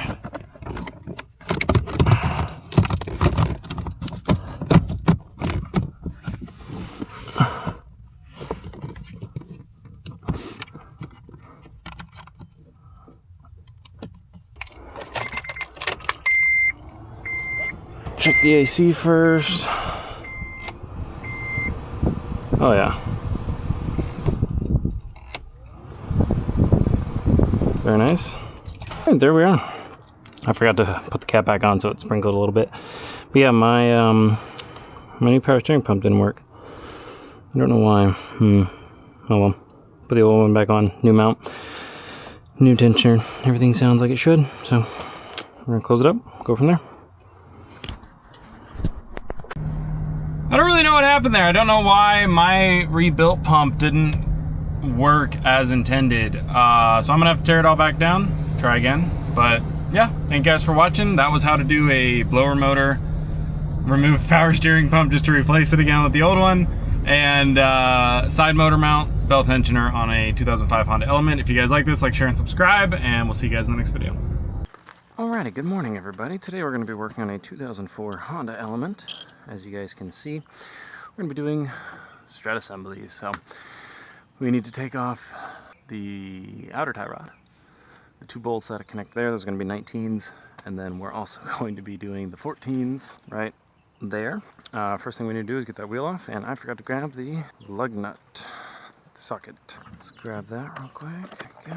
Alrighty. Ooh. It's a pretty straightforward procedure. Missing a lug nut. That one felt like it was crossed. Missing 2 lug nuts. Okay. Alrighty.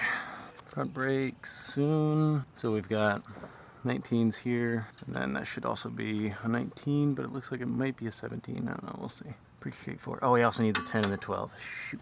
Dang it. Alright, let's grab that real quick. Oh, there's no ABS on this actually, so just need the 12. I guess technically we need to take that bracket off, because that, oh no, that's built. No, it's fine. I don't know what I'm talking about. Never mind. Don't listen to me. Alright, I'm not even gonna try. Why is this? These are flipped. This is weird. I guess of course it is. Come on. It's not. Oh, nice. Cool. Good God.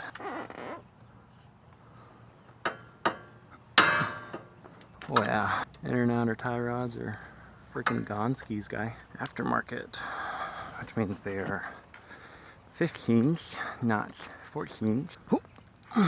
Need to clean my sockets clearly. I got caught out in the rain when I was putting my new toolbox seat in. My own fault. Oh my God. Interesting.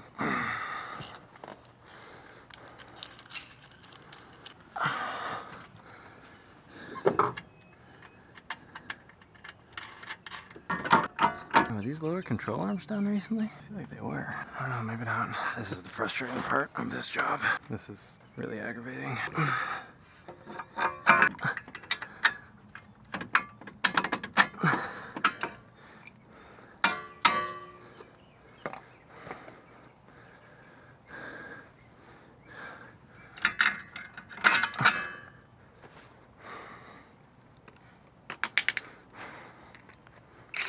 Ridiculous.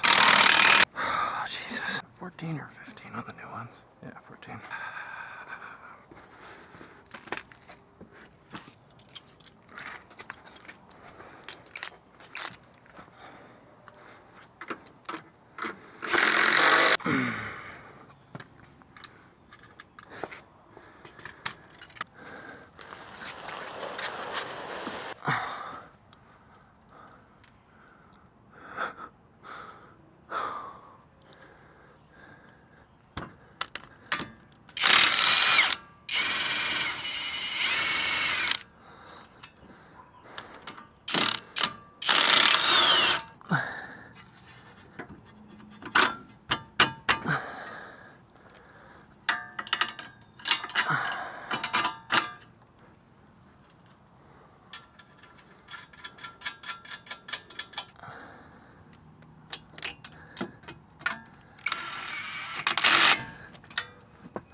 Alrighty, easy peasy. Nice. Let's get all this put away before it starts raining even harder.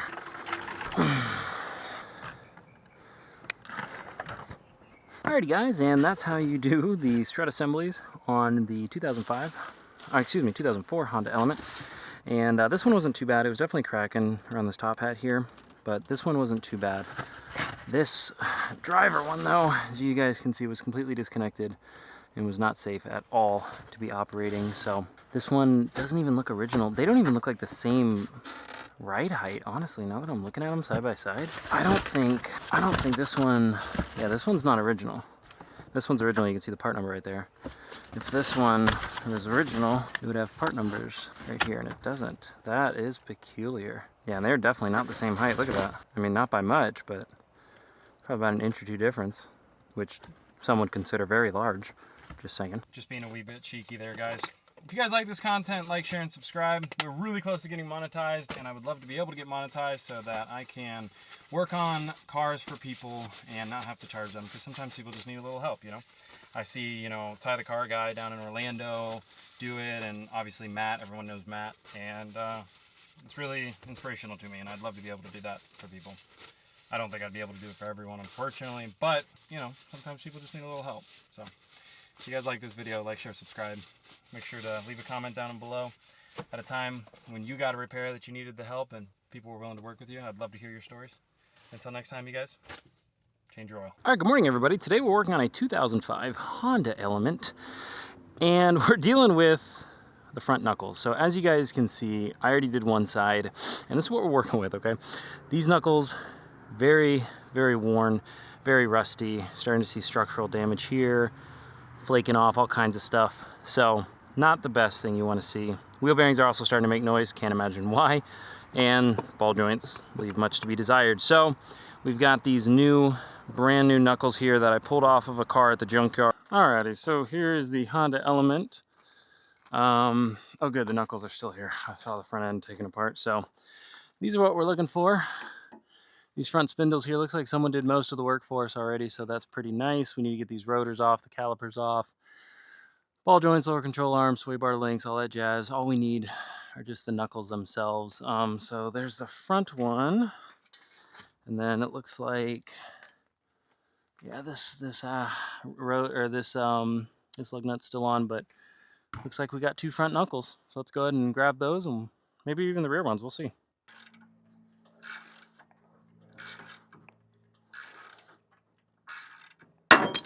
Just like that. So you don't want to do that with an impact, because if you try to do that with an impact, you're going to damage something or cause it to explode.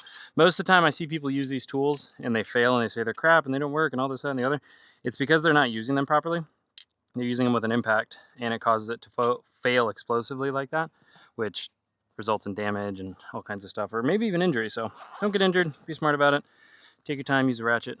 But now that the ball joint is free, we should be able to just pull it out. Oh wow, and we actually pushed the ball joint most of the way out.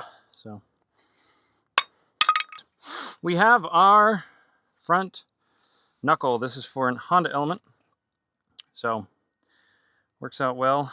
We're going to be putting new hubs, new bearings, the whole 9 yards on this. So all right, well, that's one. Let's go ahead and move over to the other side.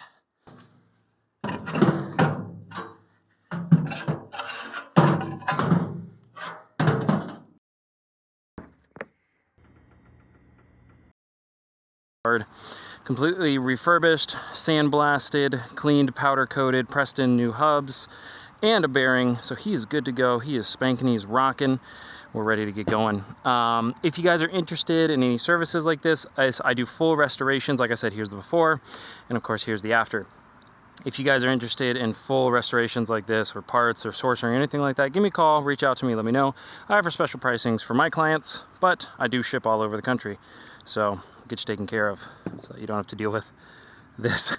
All right, let's go ahead and get started, you guys. All right, and you guys know we have to have the fan out here because my God, it is a hot one. We also got this client some new rims. Ow, did I just get like a spike in my hand? What in the world? I got a little piece of metal in my hand. From the tire? What in the world? From rust? What just happened? Anyways, okay. This client has steelies. As you guys can see, it was a northern car. We did find him and source him some aluminum rims on the cheap. Ooh, yeah. So I'll throw a picture up of those as well. And like I said, this is what we were dealing with the knuckles. Just structurally, they're just gone. They're just not there anymore. So not what we want to see. All right. Okay. Clearly need the big boy here. Orange Grove amp. This trace has been identified as one Michael Myers. Ow, dude, that kind of really hurt. Alrighty, put that right there. Nice and loosey-goosey. Take the rotor screws out. Oh, yeah, this thing's getting really hot. Look at that. brand new axle. This thing is getting exceptionally warm. Wonder if that's from the axle hanging up or the brake caliper hanging up. We shall see. What am I doing? All right, come on, nice. Oh, okay. So this one has a different, the other one had a different ball joint on it, like cotter pin ball joint situation. Interesting. I wonder why they only did one side. Is that a 19 or 17? It's a 17. And this one's definitely not going to come out without the use of the ball joint tool. I can already tell. So we're gonna put those to the side, push the axle out. Yeah, look at that. That is peculiar. Oh my God. Well, that's probably why they only did the one axle, or the one ball joint. Holy crap. Good God. Are you kidding me? When people say rust welded, that's what they mean. There's no way that's coming out easy. Yep. Now this one's probably gonna need some heat. I don't know. We're gonna see. See if we can't get lucky. So whenever you guys are doing this, you want to apply slow, static, like, not static, but slow, like gradual pressure to this as opposed to hitting it with an impact. These tools are not made for sudden force like that. They're made for gradual tension to pop that bad boy out of there. What a difference, huh? What's that? Oh yeah, the rims? Yeah, it's ridiculous, especially on the insides. That's why I knew when they were up on the roof. That side's worse. Huh? Oh yeah, way worse. This ball joint has never been replaced. I don't think they could get it out, look. Oh wow. Yeah, look at that. I've never seen one. Replaced it. Yeah, no, it's never been replaced, no. There's no way. Look at that, it's rust welded directly to the knuckle. I've never seen that. Wow. I mean, perks of being, I was about to say perks of being, oh, I'm definitely gonna get a picture of it. Perks of being a Southern mechanic, but like, my God, that's insane. Now, is that the old, are they gone, the bearings or whatever causing that heat? I mean, I can definitely hear it, but I'm not sure 100%. We're gonna check everything out, and I got a thermal camera, so once I get it all put back together, I'm gonna spin it around the parking lot a couple times. Yeah. And What do you mean, the car? yeah, just drive it in circles for a little bit. Yeah, And see, yeah, because if it's the brake caliper, it'll get hot. The rotor will get hot. If it's the wheel bearing, that'll get hot. Whatever's getting hot or catching or doing whatever, I'll be able to see on the thermal camera. So perks of all my gadgets.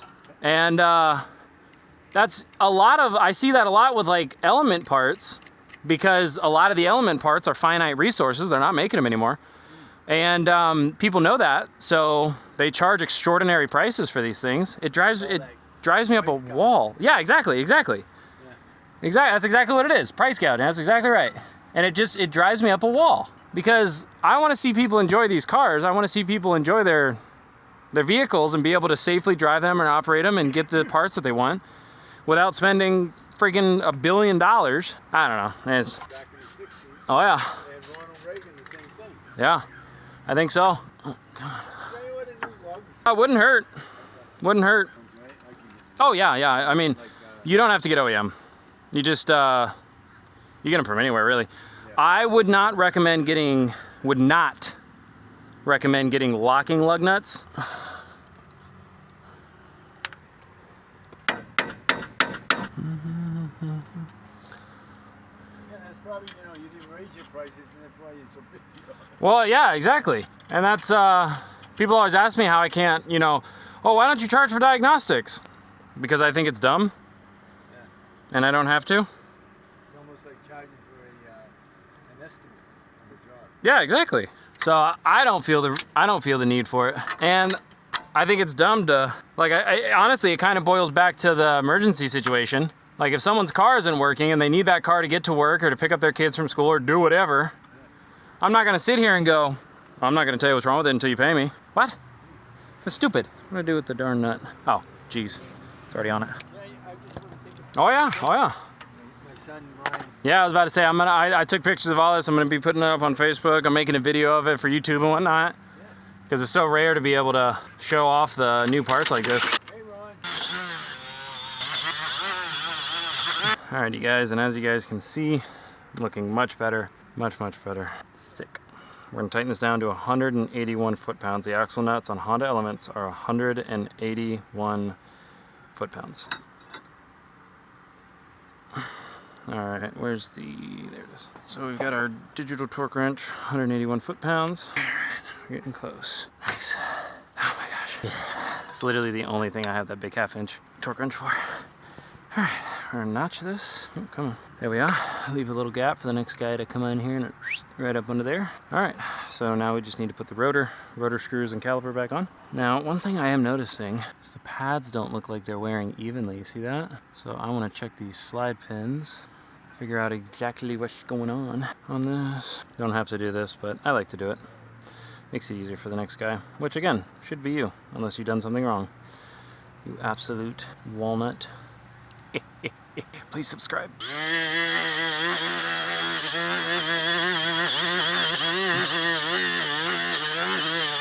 It's amazing. All right. Yeah, I use it. It's soft and metal. Exactly. Yep. Cool. You already know. Yeah, it's Plus, you can always polish it with brass on. Yeah, exactly. Make it look all shiny. In the Navy, there with our belt buckles, brass buckles. Oh yeah. We have to polish them all the time. People kind of clown me for using the brass hammer on like axles and stuff because you can't get as much force with a brass hammer as you can with a steel hammer. Right. But the problem with a steel hammer versus a brass hammer is if you hit this and you don't hit it perfectly straight, you could mushroom the tip of it or dent it or do whatever. And if you're replacing the axle, it's not a big deal. Or if you are doing it, if you do it so badly, you might not be able to push it out from the hub, the wheel bearing and the spindle assembly. So that's a problem. So and people, all the time online are like, oh, well, if you just do it right, if you just do it the right way, and I've been turning wrenches for 80 million years and I've never had that problem. All right, buddy, whatever.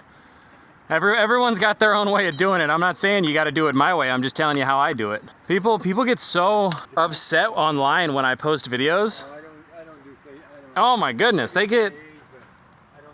And that's the thing is like the only thing I do online is just mechanic stuff. You do promote yourself. Yeah. So, but people get so, especially on YouTube, people get so mad about the stupidest stuff. Oh, I can't believe you're using that tool to do that. Or, doing it this way or da-da-da-da-da. And I'm thinking, okay, whatever, buddy. Like, I get clowned all the time for my impacts and the tools that I have because I get them from Harbor Freight. And people tell me, like, oh, if you don't have a snap-on, you're not a real mechanic. Right, exactly. Oh, my goodness. Oh, there we go. Oh, yeah, that'll be fun. We've had people drop guards off here. Oh, tragic. Right. Yeah. Yep. I mean, it's nice to have a car, Yeah. Oh, absolutely. I feel like I'm returning. I'm telling you, when I got older, that's from the ball joint. Oh, okay. Yeah, that's the retaining clip. Didn't look like your bearings were, It's hard to tell from just the looking at it. Bearings are one of those things. You can usually only tell if it's spinning or not, or not spinning, I should say. Could they freeze up? Are those things supposed to roll in there or no? Oh, they do. Yeah. Well, like that. I was about to say this moves, but if you lift this up, yeah. Oh, okay. Yeah. Yeah. So I can hear it a wee bit, but I don't know. But what about this on the axle? Does those things like roll in there? No. None of that's supposed to move. Now I did notice some additional friction rings. So you see that? Yeah. There and there. They're wearing, huh? Yeah. So that could be a sign of something. Okay. Well, you'll be able to tell. Oh yeah. As soon as I throw all this back together and take it for a spin, I'll know right away one way or the other. These tires are pretty worn, aren't they? Oh yeah. Yeah, it's definitely a leak. All right, we want to get our cotter pin in. Up, just like so. Yeah. Now, can I wait till I get the, my wife? That's crazy. Isn't this a different? No. Oh, you just got it. No, it's different. Yeah. It's different. Remember, because they couldn't get this one out. So yeah, They've never replaced it. Yeah, I was about to say it never got replaced. New? Is that what I just paid for him? I have no idea. Maybe. I mean, it looks newish. Yeah, that. Yeah. But if it was, it wasn't very high quality. Yeah. That one's definitely gone. Yeah. Did he charge you for both? I believe so. No. I'm not sure. I hope he didn't. I have to go back and look at the bill. I know it was definitely the struts. Yeah. Now, was that considered lower ball joints? Yep. So if you got something on there that says ball joints, that's what it is. He definitely did the one, because this is new. Yeah, that one's new. And it's new, like, What brand is this? yeah, I'm pretty sure that he did the ball joints. I don't know what brand it is. Yeah, if he charged you for 2 ball joints, he owes you some money. Yeah. Because there's no way. There's no freaking way. Oh, Oh, yeah, that's, I was about to say, so it did some hard time up north, huh? Ugh. Come on. So you see these marks all around the inside of these lug nut covers here? Yeah. That's from using normal standard impacts on them, as opposed to using tire or like actual lug nut impact or sockets on them. Yeah. That has this little plastic sleeve on it. Oh, yeah. Helps protect it. Super minor, super minor. See, but this is the difference between them. Exactly. Just doing the job. A parts, as my uncle would say, a parts changer and a technician. Yes, and a professional. Yep, a craftsman. Yes. Yeah, parts changer probably won't charge you as much, but 9 times out of 10 you regret it. Come on, there we go. Alrighty, nice. Alrighty, nice. Nice and smooth. They're spinning a lot easier now. Yeah. Because before I went to go move it and I had to like really kind of get it to go, but. That's why it was going hot. Probably. We'll see. Yeah, I got that big 1/2-inch torque wrench right there, specifically to do the axle nuts on the Honda Elements. Yeah, this blue one right here, yeah. Yeah, it's an electronic one. It wasn't too bad. I got it on sale. Now, if I had gotten that from Snap-on, it'd have been about $2 grand. Well, that's like my impact. Like I said, you know, people clown me about my Harbor Freight tools. Like, oh, well, you know, you're not a real mechanic because you use Hercules to take off lug nuts instead of a Snap-on impact. I'm sorry, does a $2,000 Snap-on impact turn differently than a $400 impact from Harbor Freight? That's it, that's what it is, that's all you're paying for. And you know, they all say like, oh, well, you know, with Snap-on, I get a lifetime warranty. Yeah. Every tool you see there has a lifetime warranty, every single one of them. Harbor Freight's good, right? Great, and the advantage for me, because I don't work at a shop, is like let's say I go to a different city, I break a tool, I don't have to go try to find a Snap-on guy. Harbor Freight. I just go to Harbor Freight. Pop in and out, 10 minutes, probably buy some stuff I don't need. There you go. And I get my tool warranty. It's super easy. Doesn't matter where I am in the country, they will warranty my tools. Alrighty. Alrighty guys, and that is how you change the front knuckles and subsequently wheel bearings and hubs on a 2005 Honda Element. And again, these are the old ones that we were dealing with here. So, spent a lot of time up north. And look at this, you guys. He actually got charged for a ball joint replacement on both of his ball joints. This one definitely looks different. Definitely aftermarket. No, not even a castle nut, which I'm not a fan of, but that's just me. No way. No possible way was that replaced. Ridiculous. Alrighty guys, if you haven't, like, share, subscribe. If you have a particular video or content you guys want to see, let me know down in the comments below. And until next time, you guys, change your oil. Hi, good morning, you guys. Today we're going to be doing a valve adjustment on a 2010 Honda Element. And I know this is a 2010, one from the body style. And also, if you look at the VIN right here, if you read the 10th digit, which is A, that's going to be 2010, okay? If this is, you know, 3, 4, 5, 6, 7, 8, 9, that's the year. But 2010 is an A, and 2011 is B. Little fun fact for you there.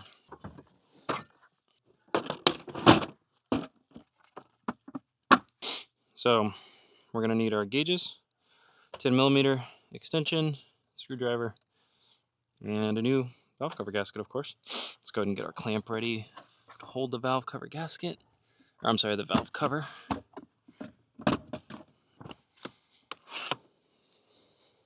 Do these with my eyes closed. I don't know how I burned myself that bad.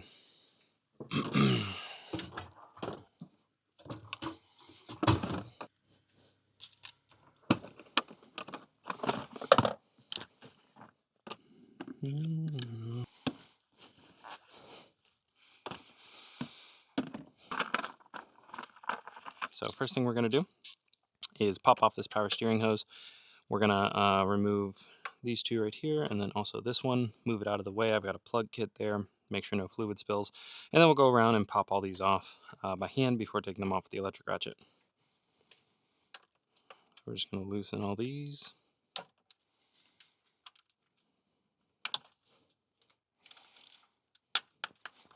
These are really loose, good lord.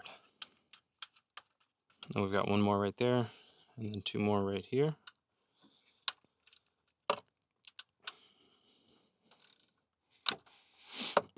One hose connection right here, make sure you take that off. There we go. Try to be gentle moving this hose, you guys, because these are known to leak if you horse them around too much, so just be mindful of that. But yeah, we're gonna take off this plastic covering right here. This, electrical connections, undo the battery, all that jazz.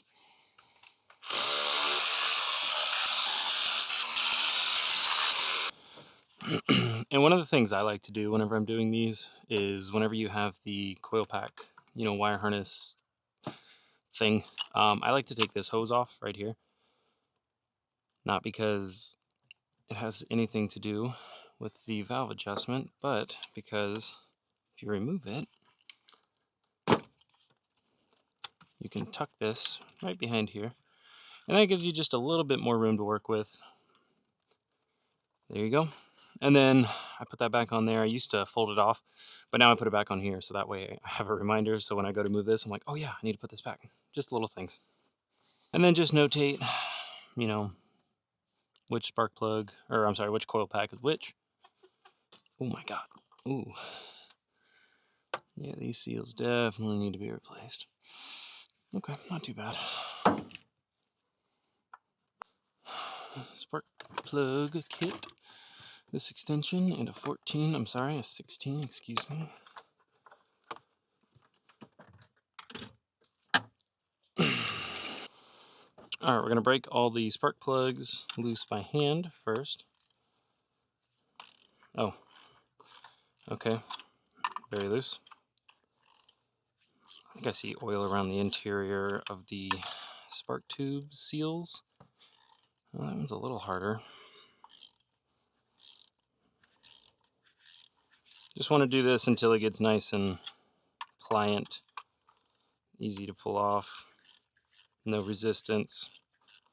That way when you hit it with the electric ratchet, you don't have to worry about it. There's no oil on the spark tube, which is good. These look very old. I don't know if we're replacing these with new ones or not. I don't have spark plugs with me. I have the valve cover gasket with me, but we'll see.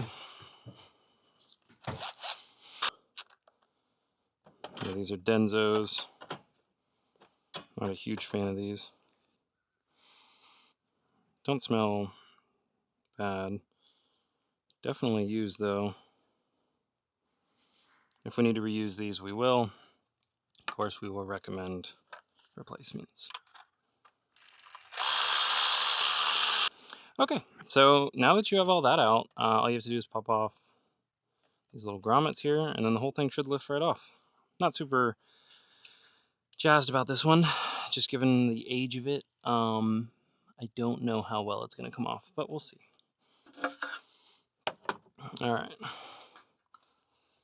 Come on. This back corner doesn't want to lift off. There we are. Oh, yeah.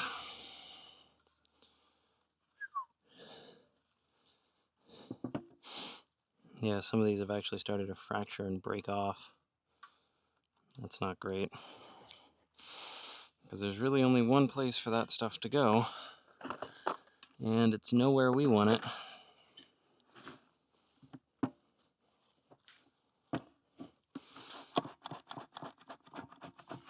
Clamp this down.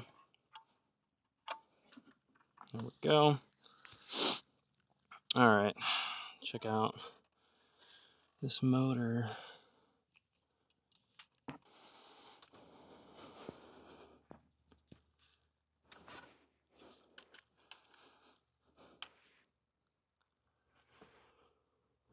Oh yeah, look. Here's the other half of the, well, part of it at least, because that's the third cylinder. So it's this one, but this still has pieces that are missing. And I don't see them in here, which is not great.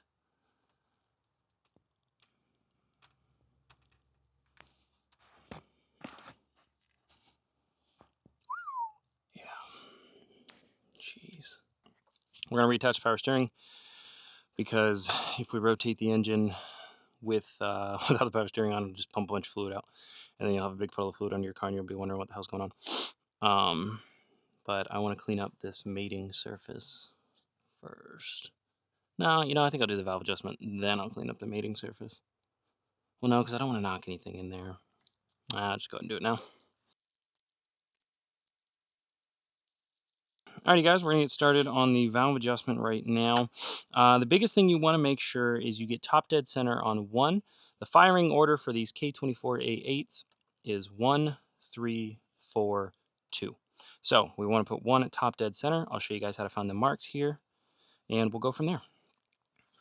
I like to put a light right there just to help me see, and we're actually pretty close to top dead center right now, it looks like. If this wants to cooperate with me, come on.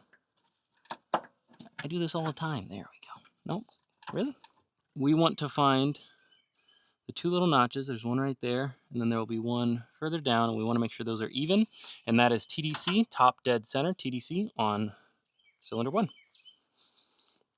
We're going to grab our 19 millimeter right here, go to the power steering pump, and we're going to rotate the engine until those are facing each other, just like that. So, as you guys can see, the notches are now facing each other perfectly. The teeth are pointed directly at each other, and that's going to tell us TDC for cylinder 1.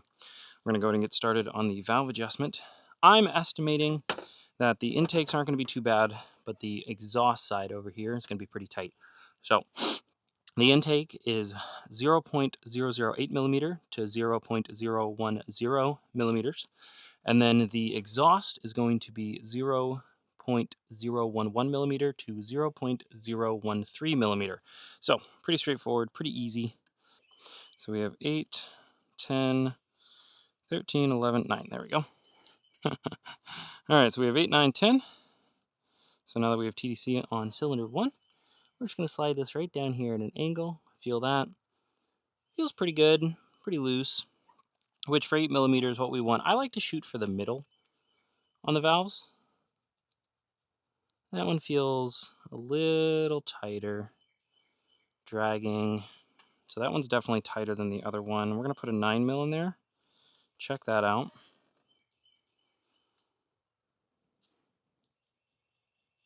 Oh yeah. So right now the intake is at an 8 on this side, and then that side's definitely not going to take it if the other side didn't. Yeah, so we're going to loosen these just a smidgen. I'll show you guys how we do that. Grab our towel here. Set down those, and then we're going to take our ratchet and our screwdriver right here. And the biggest thing is they make tools to do this. I'll throw one up on the screen. They make tools that you can do this with that have certain things and whatnot.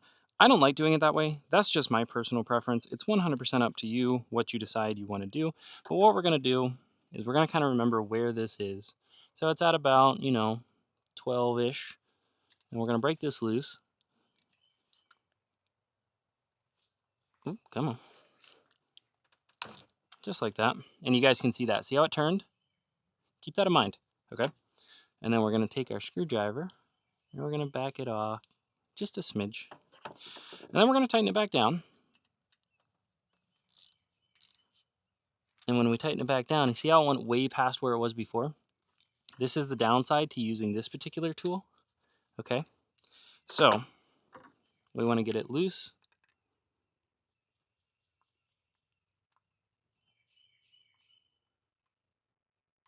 There we go. Loosen it just a smidgen. Tighten it back down, and you can see it's almost exactly where it was before. So we're going to break it free once again.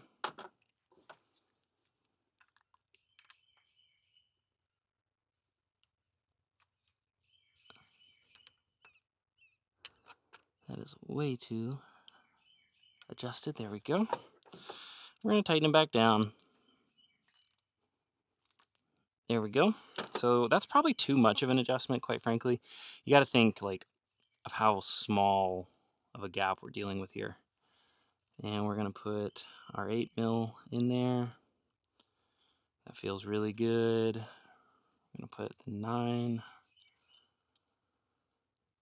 Oh yeah, a little bit of drag, nothing crazy. Perfect. And then we'll try the 10 just to make sure.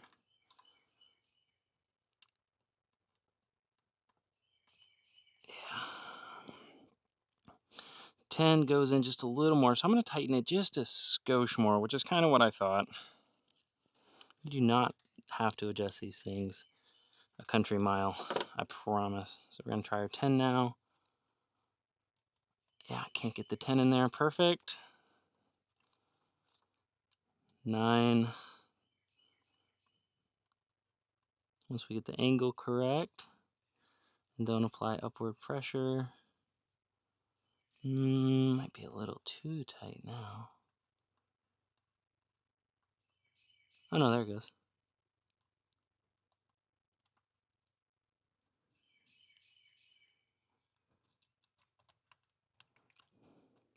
I'm still not super happy with that. Still just a little too tight. Which, again, this wasn't egregiously out of spec. Again, I'm expecting the exhaust side to be way more out of spec. That's usually what it is. So if you guys remember where it was before and where it is now, we've barely moved this bad boy. There we go. Perfect. Okay. So we're going to tighten this down now. Make sure it's good and snug. We're going to go back and torque all these at the very end. But we're going to check this one, which I believe was just a skosh too tight. Yeah, so we're going to adjust this one as well. Perfect. Okay. Double check the other one because we're paranoid. Perfect. All right, cool. So now the intakes are done. We're going to go and do the exhaust side again. I'm pretty confident these are going to be very tight. They usually are. So we're going to set our intake gauges to the side. We're going to pick up our exhaust gauges, which, like I said, is 11 millimeter to 13 millimeters. So we got 11. Come on. 11, 12, and 13, which we dropped. And we're going to clean off to make sure there's no dust or dirt or anything. There we go. Okay. So we'll grab the 11 first. These are probably going to be way too tight. Oh, yeah. Oh, yeah. I can't even get an 11 in there. Oh, yeah. Gotta love that. Okay. And I'm going to show you guys an alternative if you don't have, or you don't want to use a socket and ratchet. You can also use kind of an offset, wrench here. Just going to grab this right here. And we're going to loosen that just like that. And then the advantage to doing it with the wrench is you can actually adjust this just like this. See that? The only thing you want to make sure you do is you don't want to be applying any downward force with your wrench when you're doing this, because that can throw off your adjustments. Okay, so now that we've got it where we think we want it, we'll tighten it back down just a skosh. Come back in with our feeler gauge. Oh yeah, 11's nice and loose. 12. Oh yeah, grabbing just a skosh. That's exactly what we want to feel. And 13, too big. Fantastic. So we are at 12 perfectly right now. And you guys, you can watch videos on this all day long, and I can show you how to do this all day long over video, but it's really hard to explain like the feel of it, because it truly is. It's a feel. And it's one of those things that unless you've felt it before, there's really not a way to explain that to you. So we're going to do that right about there. Tighten that down. Come back in with our 11 millimeter. That's a 12. Come back in with our 11. Find the right angle. It's a little harder on this back side here. There we go. 11's moving nice and freely. Coming our 12. Okay, well, apparently I forgot to charge my camera last night. My apologies, you guys. Anyways, we did the rears, got those at 12 millimeters. These are at 9 millimeters. And then we're just going to continue. So 1, 3, 4, 2. And we'll torque everything down, make sure everything's good to go, double check everything, and we'll be good to go. So we're going to do that. Okay, there we go, you guys. So we've got all the valves adjusted now. I'll throw up the procedure up on the screen so you guys can see how to find different TDC for 1, 3, 4, and 2, as well as the official Honda procedure. We need to put RTV here, here, back meow, and right meow. Before we do that, we're going to torque down the intake nuts here. The intake is 15 foot-pounds. The exhaust is 10 foot-pounds. Or if you want to convert that to inch-pounds, as I find it easier to do that, and I don't want to get my big wrench in here. Also, it just seems scary, and I don't want to break anything. It's going to be 180 inch-pounds on the intake side for the lock nuts right here. And it's going to be 120 inch-pounds on the exhaust lock nuts right back here. So we're going to go through and torque all those down and get all that done before we put down the RTV. Or I'm sorry, before we replace the valve cover gasket, and then get ready to put down the RTV and replace the spark plugs and whatnot, which the client did go get some nice NGK laser iridiums. These are the only ones you should be putting in your Honda Element, or just regular iridium's fine. All right, you guys, we got our torque wrench set to 180 inch-pounds. We're going to do all the intakes right here, and then we'll switch it to 120, and we'll do the exhaust.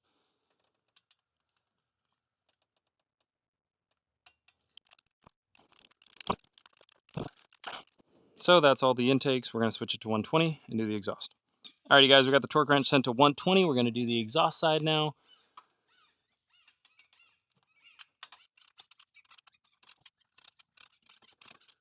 Perfect. Okay, now that we've got all that done, we're going to take off the valve cover gasket and the spark tube seals right here and replace those before we get ready to put the RTV down.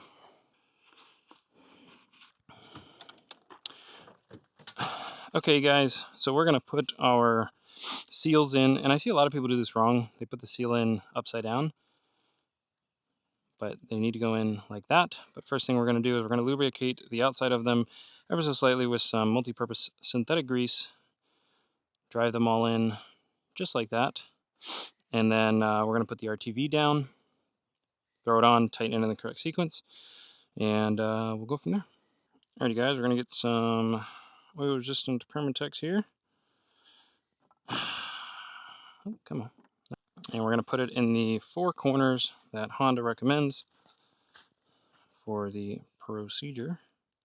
We're going to get rid of that first little dollop just to make sure there's nothing in there. Just like that. That's also going to give us a timeline on how long these need to dry for. So we're just going to put a little dollop right there. You don't need a ton of this stuff. I see people really glob this on here, but you don't need a lot.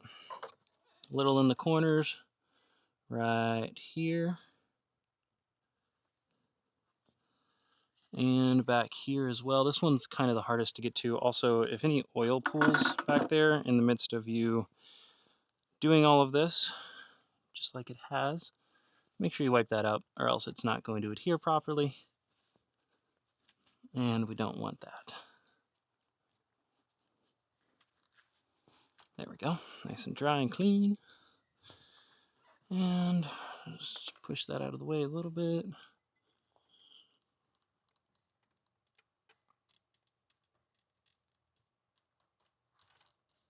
There we are.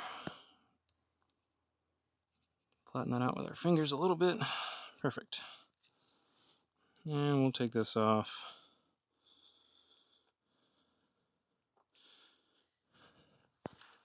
Wipe the excess off. And put that on there. There we go.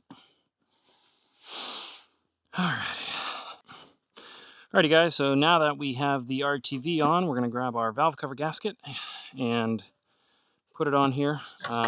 Before we do that, we actually need to take off the power steering pump real quick, just so we have better access.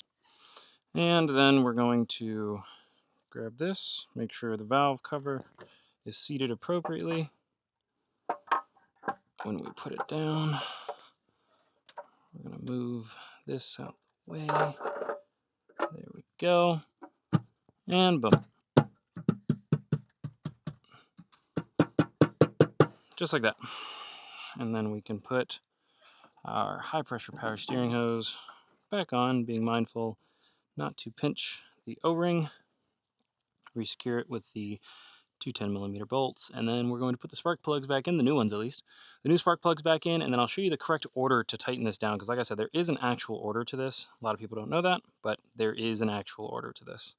All right, we're going to place the rubber grommets here around this, and you do want to do this kind of fast because you have about 5 minutes before you really should reapply that RTV. So put these on in a timely manner. Don't be crazy, but get these on here, and then I'll show you guys the correct tightening order, and I'll put up the graphic up on the screen so you guys can see that as well. 1, 2, 3, 4, 5, 6. All right, now that that's good, we'll put the spark plugs in, get them hand tight, and then with the ratchet, we'll just go an additional quarter turn.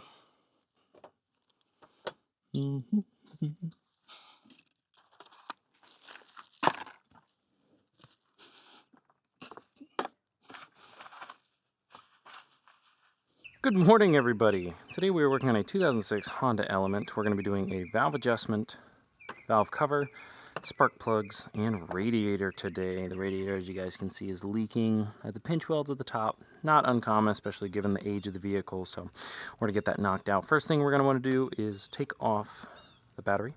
We're going to take off this. Someone's already been under here. As you guys can see, these two black ones right here are supposed to be in the front. And then the gray caps go right here. So, not a big deal. I see it all the time. So, we got all of the tools we could possibly need. All we have to have now is for you to like, share, and subscribe to this video. Oh, man. If you guys haven't, I am doing a giveaway. Or if you guys haven't seen, I should say. If you guys haven't seen, I am doing a giveaway. I do a giveaway every month. This month, it's this video right here. Go click on it. Like, share, and subscribe to it. Let me know down in the comments of that video what your favorite tool you've ever purchased is and why, and you're entered in to win one of the free silicone trays that I use from Harbor Freight. So check that out. Pretty good deal, I reckon. And yeah, hope you guys win it, you know. All right, so we're gonna pop this off. Pop this off. There we are. I'm gonna set these off to the side. We'll put them right on top of the brand new radiator. And you guys want to make sure you mark the coil packs with whatever position they are. I like to just add a small scratch on them to show which one is which. I've never had a client complain about me doing this. I always tell them about it, and as you guys can see, it's not very noticeable either, so not a big deal, but I don't know, maybe someone will get upset about that. And if they do, hey, just buy me a new coil pack. Apologize, make it right, go from there.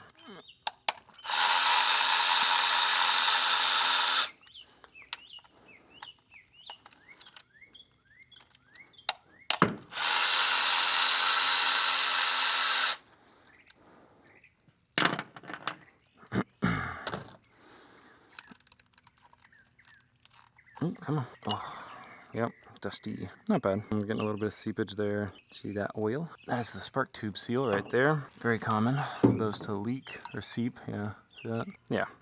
We are catching this at the perfect time, it looks like. This morning I'm listening to Daughtry. What do you guys like listening to when you're working on cars?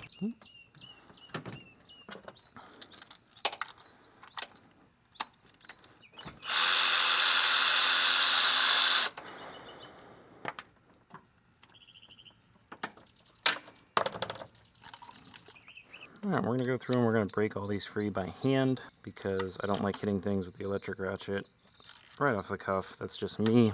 That's my opinion. If you guys don't like it, I'm sorry to hear that. I get a lot of people in my comments talking about, oh, well, if you did that in my shop, then I would fire you. That's such a waste of time. That's such a... Hey, I'm sorry to hear that, man. I'm not in a shop. I'm in someone's driveway. I can afford to take a little more time. That's why people hire actual mechanics. Alright, let's get all these. Come on. There we go.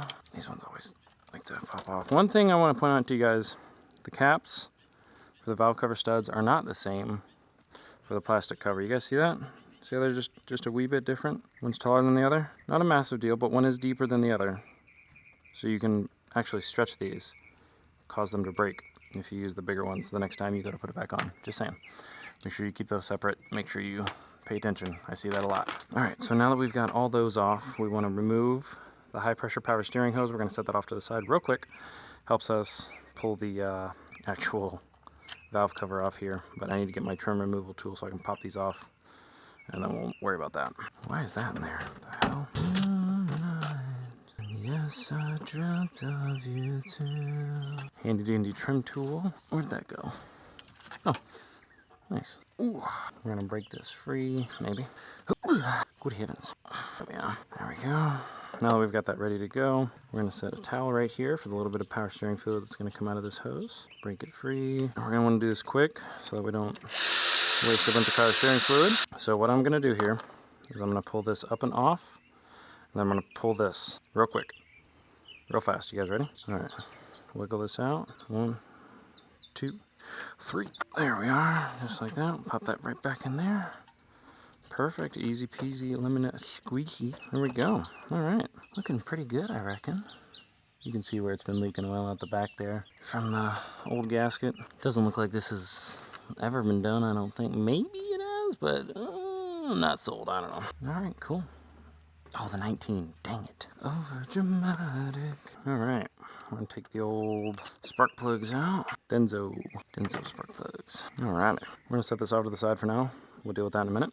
But for now, we're gonna get going. I'm doing the physical actual valve adjustment. All right, so the firing order on these Honda Element K24A4s, because that's what this is gonna be 1, 3, 4, 2.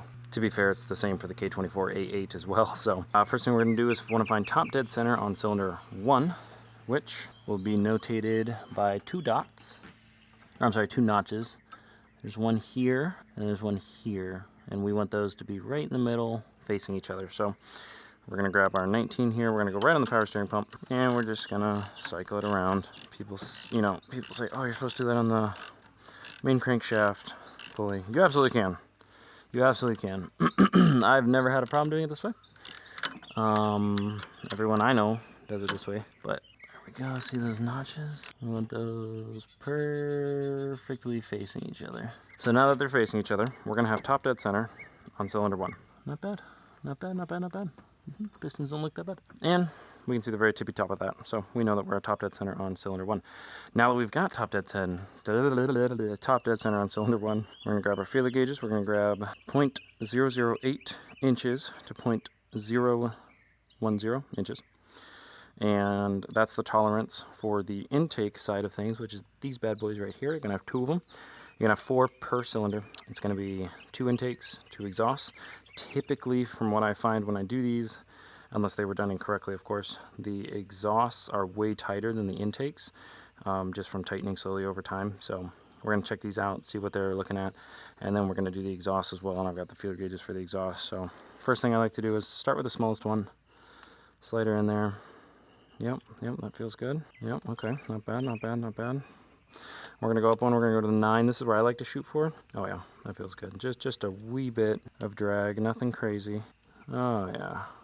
Oh yeah, there we go. Put the 10 in there, and it should be almost impossible to get the 10 in. See how it like goes in, but I'm really having to work with it to get it back and forth. That's way too tight. That is not what you want. So these intakes are exactly what I expected, exactly where I wanted to see them.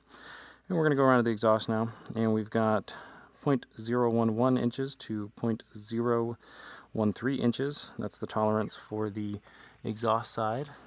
And this one's a wee bit tricky because you've got to kind of see through that little hole right there and try to get the feeler gauge up at, the right angle and get it down in there and get it going. There we go. Yeah, that's tight. Yeah, as is that one, which is exactly what I expected. So, not a big deal. We're gonna adjust those real quick. There's a couple different ways you can adjust them. You can, they make tools that you can like buy online and stuff for this, like Honda sells them, and there's a bunch of knockoffs and stuff. I personally don't like that. I like breaking the nut free with a ratchet by hand, and then using just a simple screwdriver to turn it by hand. The problem is when you do that, you need to make sure that the screw is the only thing turning and the nut is not, because I see that a lot where people break it free by hand and then they turn the nut, but then the the bolt turns, the lock bolt nut, God, I can't talk this much. The lock nut also turns, and then obviously it's going to throw off your tolerances, because when you tighten it back down, everything's going to tighten it back down. It's going to be way too tight, and that's typically what I see when people do these wrong. So keep an eye out for that, or just buy the tool. Again, I personally do not like the tool. That's just me. So we're going to go through we're going to adjust the exhaust side. The intake is okay for right now, and then as we get further away, I typically find that it gets more and more out of tolerance. That's just, I'm not exactly sure why, but that's what I've noticed. So we're going to go through, take care of that real quick, and then I'll show you guys how to find top dead center on cylinder 2. Okay, so we've now adjusted all that. So these are sitting pretty, these were good, the intakes were good, we already knew that, and then I put the exhaust side here at 0.012 inches. I like to shoot for the middle because, like I said, it's 0.011 to 0.013 inches tolerance, so I like to shoot for the middle. So those exhaust side are now good. And I actually misspoke before. I said, oh, we're going to find top dead center in cylinder 2. It's not cylinder 2, it's cylinder 3, because the firing order is 1, 3, 4, 2. So in order to do that, we're going to put our 19 back on the power steering pump, just like so. And then you guys remember those 2 little notches from before? We're going to rotate them 90 degrees. Come on, here we go. And then another common mistake that people make whenever they do these by themselves at home, they expect this to line up almost straight with this. And from an angle, that looks like it's right up and down, but it's actually not. It needs to be slightly off center of this, right here, this bracket. See that? There's that notch. There's the bracket. It's just slightly off center. And the best way you can tell that is if you look at the other one and you trace it up, it will go right through that center bolt and right up on the same side. So that's how you know straight up and down. So that's going to be top dead center on cylinder 3. And we're just going to rinse and repeat the process and figure out if anything needs adjustment. Yeah, these feel a little tighter, especially with the 0.008. Yeah, we're going to have to adjust those. Not too bad though. Do the same for the exhaust. Yeah, come on. Yeah, definitely too tight. All right, get those adjusted real quick. Okay, and now that we have those adjusted, we're going to go to cylinder 4, which again is another 90 degrees. Come on. All right, there we go. Looks good, looks good. You want the 2 notches facing away from each other now. That's TDC, or top dead center, on cylinder 4. And once again, rinse and repeat. Second verse, same as the first. Check tolerances, figure out if anything's out of whack, and we'll go from there. Little loose. Come on. Yeah, and the exhausts are a little tight. So that's pretty common. I'm noticing a common trend here. Alrighty, so TDC on cylinder 4 now. Everything's good there. We're gonna go over to TDC on cylinder 2. And just like with TDC on cylinder 3, when you have it right, this notch right here is going to be ever so slightly off center. And then this one's going to be really hard to see because it's going to be on the very bottom there. But just run your finger down, you'll be able to see. And then the arrow here will be pointing ever so slightly up. So it looks like I'm actually not far enough. There we go. If you guys look at this arrow, see how the arrow is not pointing perfectly straight across? It's actually pointing just a wee bit up.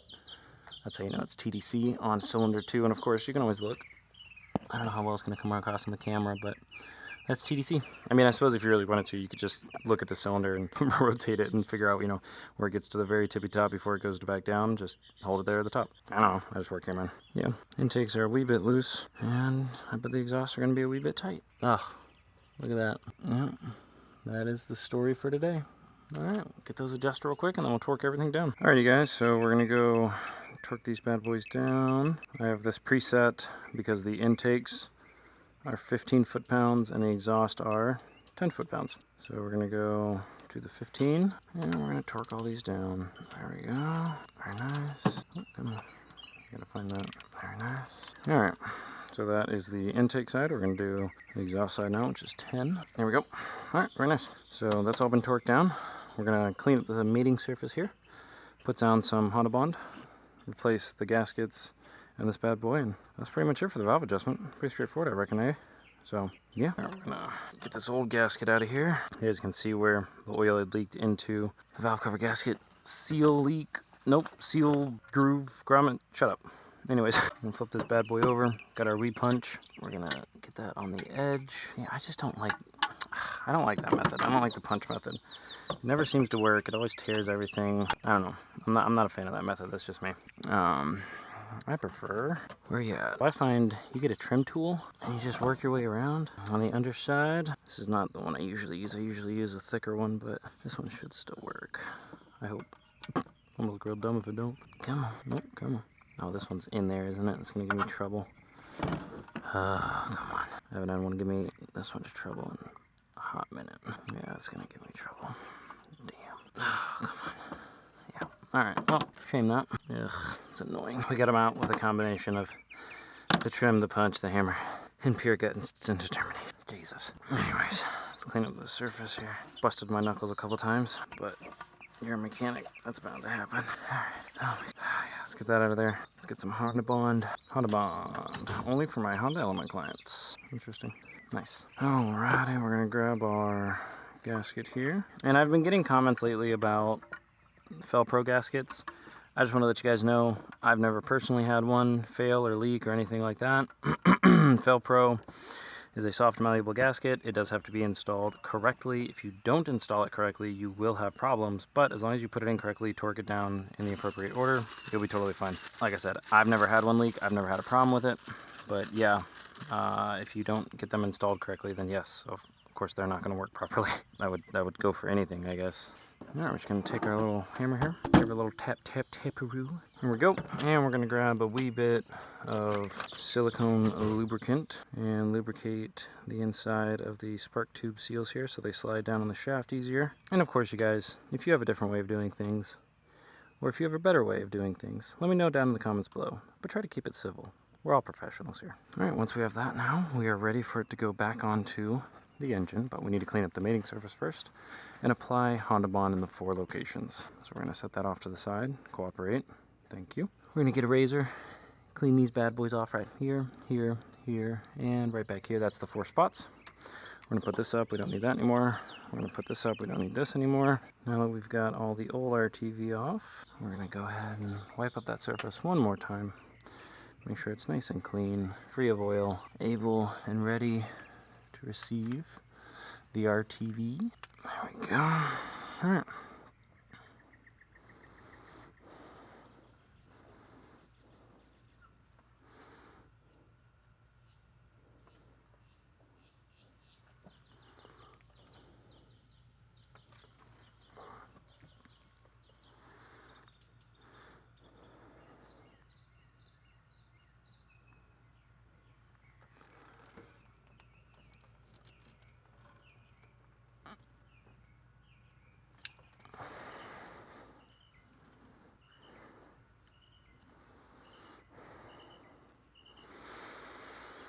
Alright, pretty straightforward, honey guys. Now to put the valve cover back on, we're going to do the exact reverse procedure. We're going to pull this off, right on, and call it a day. Well, on that at least. We still have to do the radiator. Alright, you guys ready? 1, 2, there we are. Outstanding. Alright, we got our new caps here. And remember, there is a difference in the caps, so don't mix them up. Alright, and then right here, a lot of people use an electric ratchet to snug these down. I don't like doing that. I like doing this by hand. I like being able to feel it. That's just me. I'm going to go in the order, the tightening order here, until I can get these snug down. So it's 1, 2, 3, 4, 5, 6. In that order.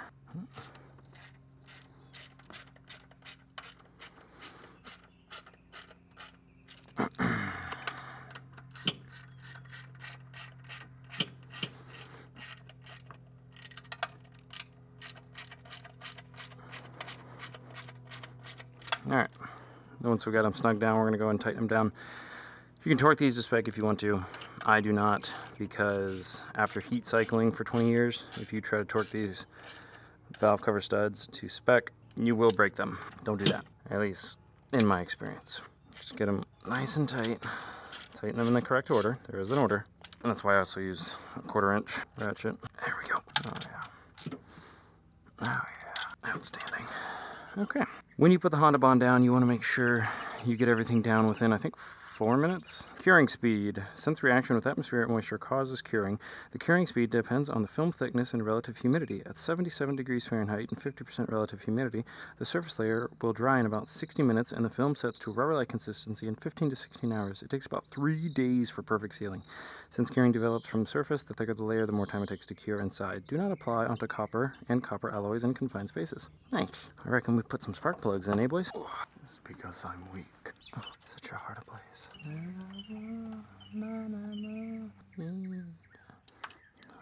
Alright, well, that's it for the valve adjustment. It's 9:38, so we're going to work on the radiator now. And then, yeah, I reckon we're going to do a throttle cleaning as well. Do it. And do it some more. First thing we're going to do is pop off this trim piece here. Actually looks like this wasn't done not too long ago because these all look relatively new. which is nice. Doing a radiator on a Honda Element is not difficult. Just a little involved, nothing crazy.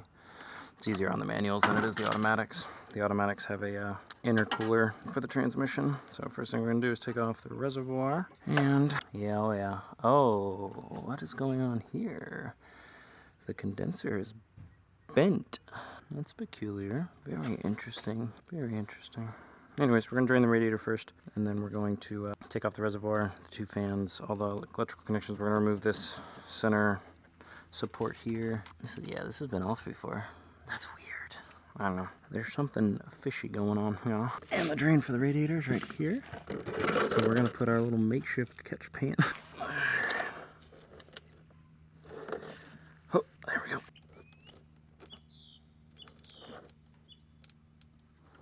Go. Jeez, come on. It's all down my freaking arm, dude. Gross. Take off the radiator cap. There we go. We're just gonna let that drain. Oh. And then while that's draining, we're gonna take off this upper portion here. I gotta get the stubby for that one. God dang it. Part of me is standing in the... Jeez. Well, it is now several days later, and I was not able to finish that video with that camera because it broke. I was able to recover the footage, thankfully, but I did have to order a new camera. So, sorry about that, you guys. Thank you for watching. If you have, like, share, and subscribe. Go to that other video, comment on it if you want to win the silicone tray. I use it all the time. I think it's pretty cool. I don't know. Anyways, hope you guys have a great night. Thanks for watching.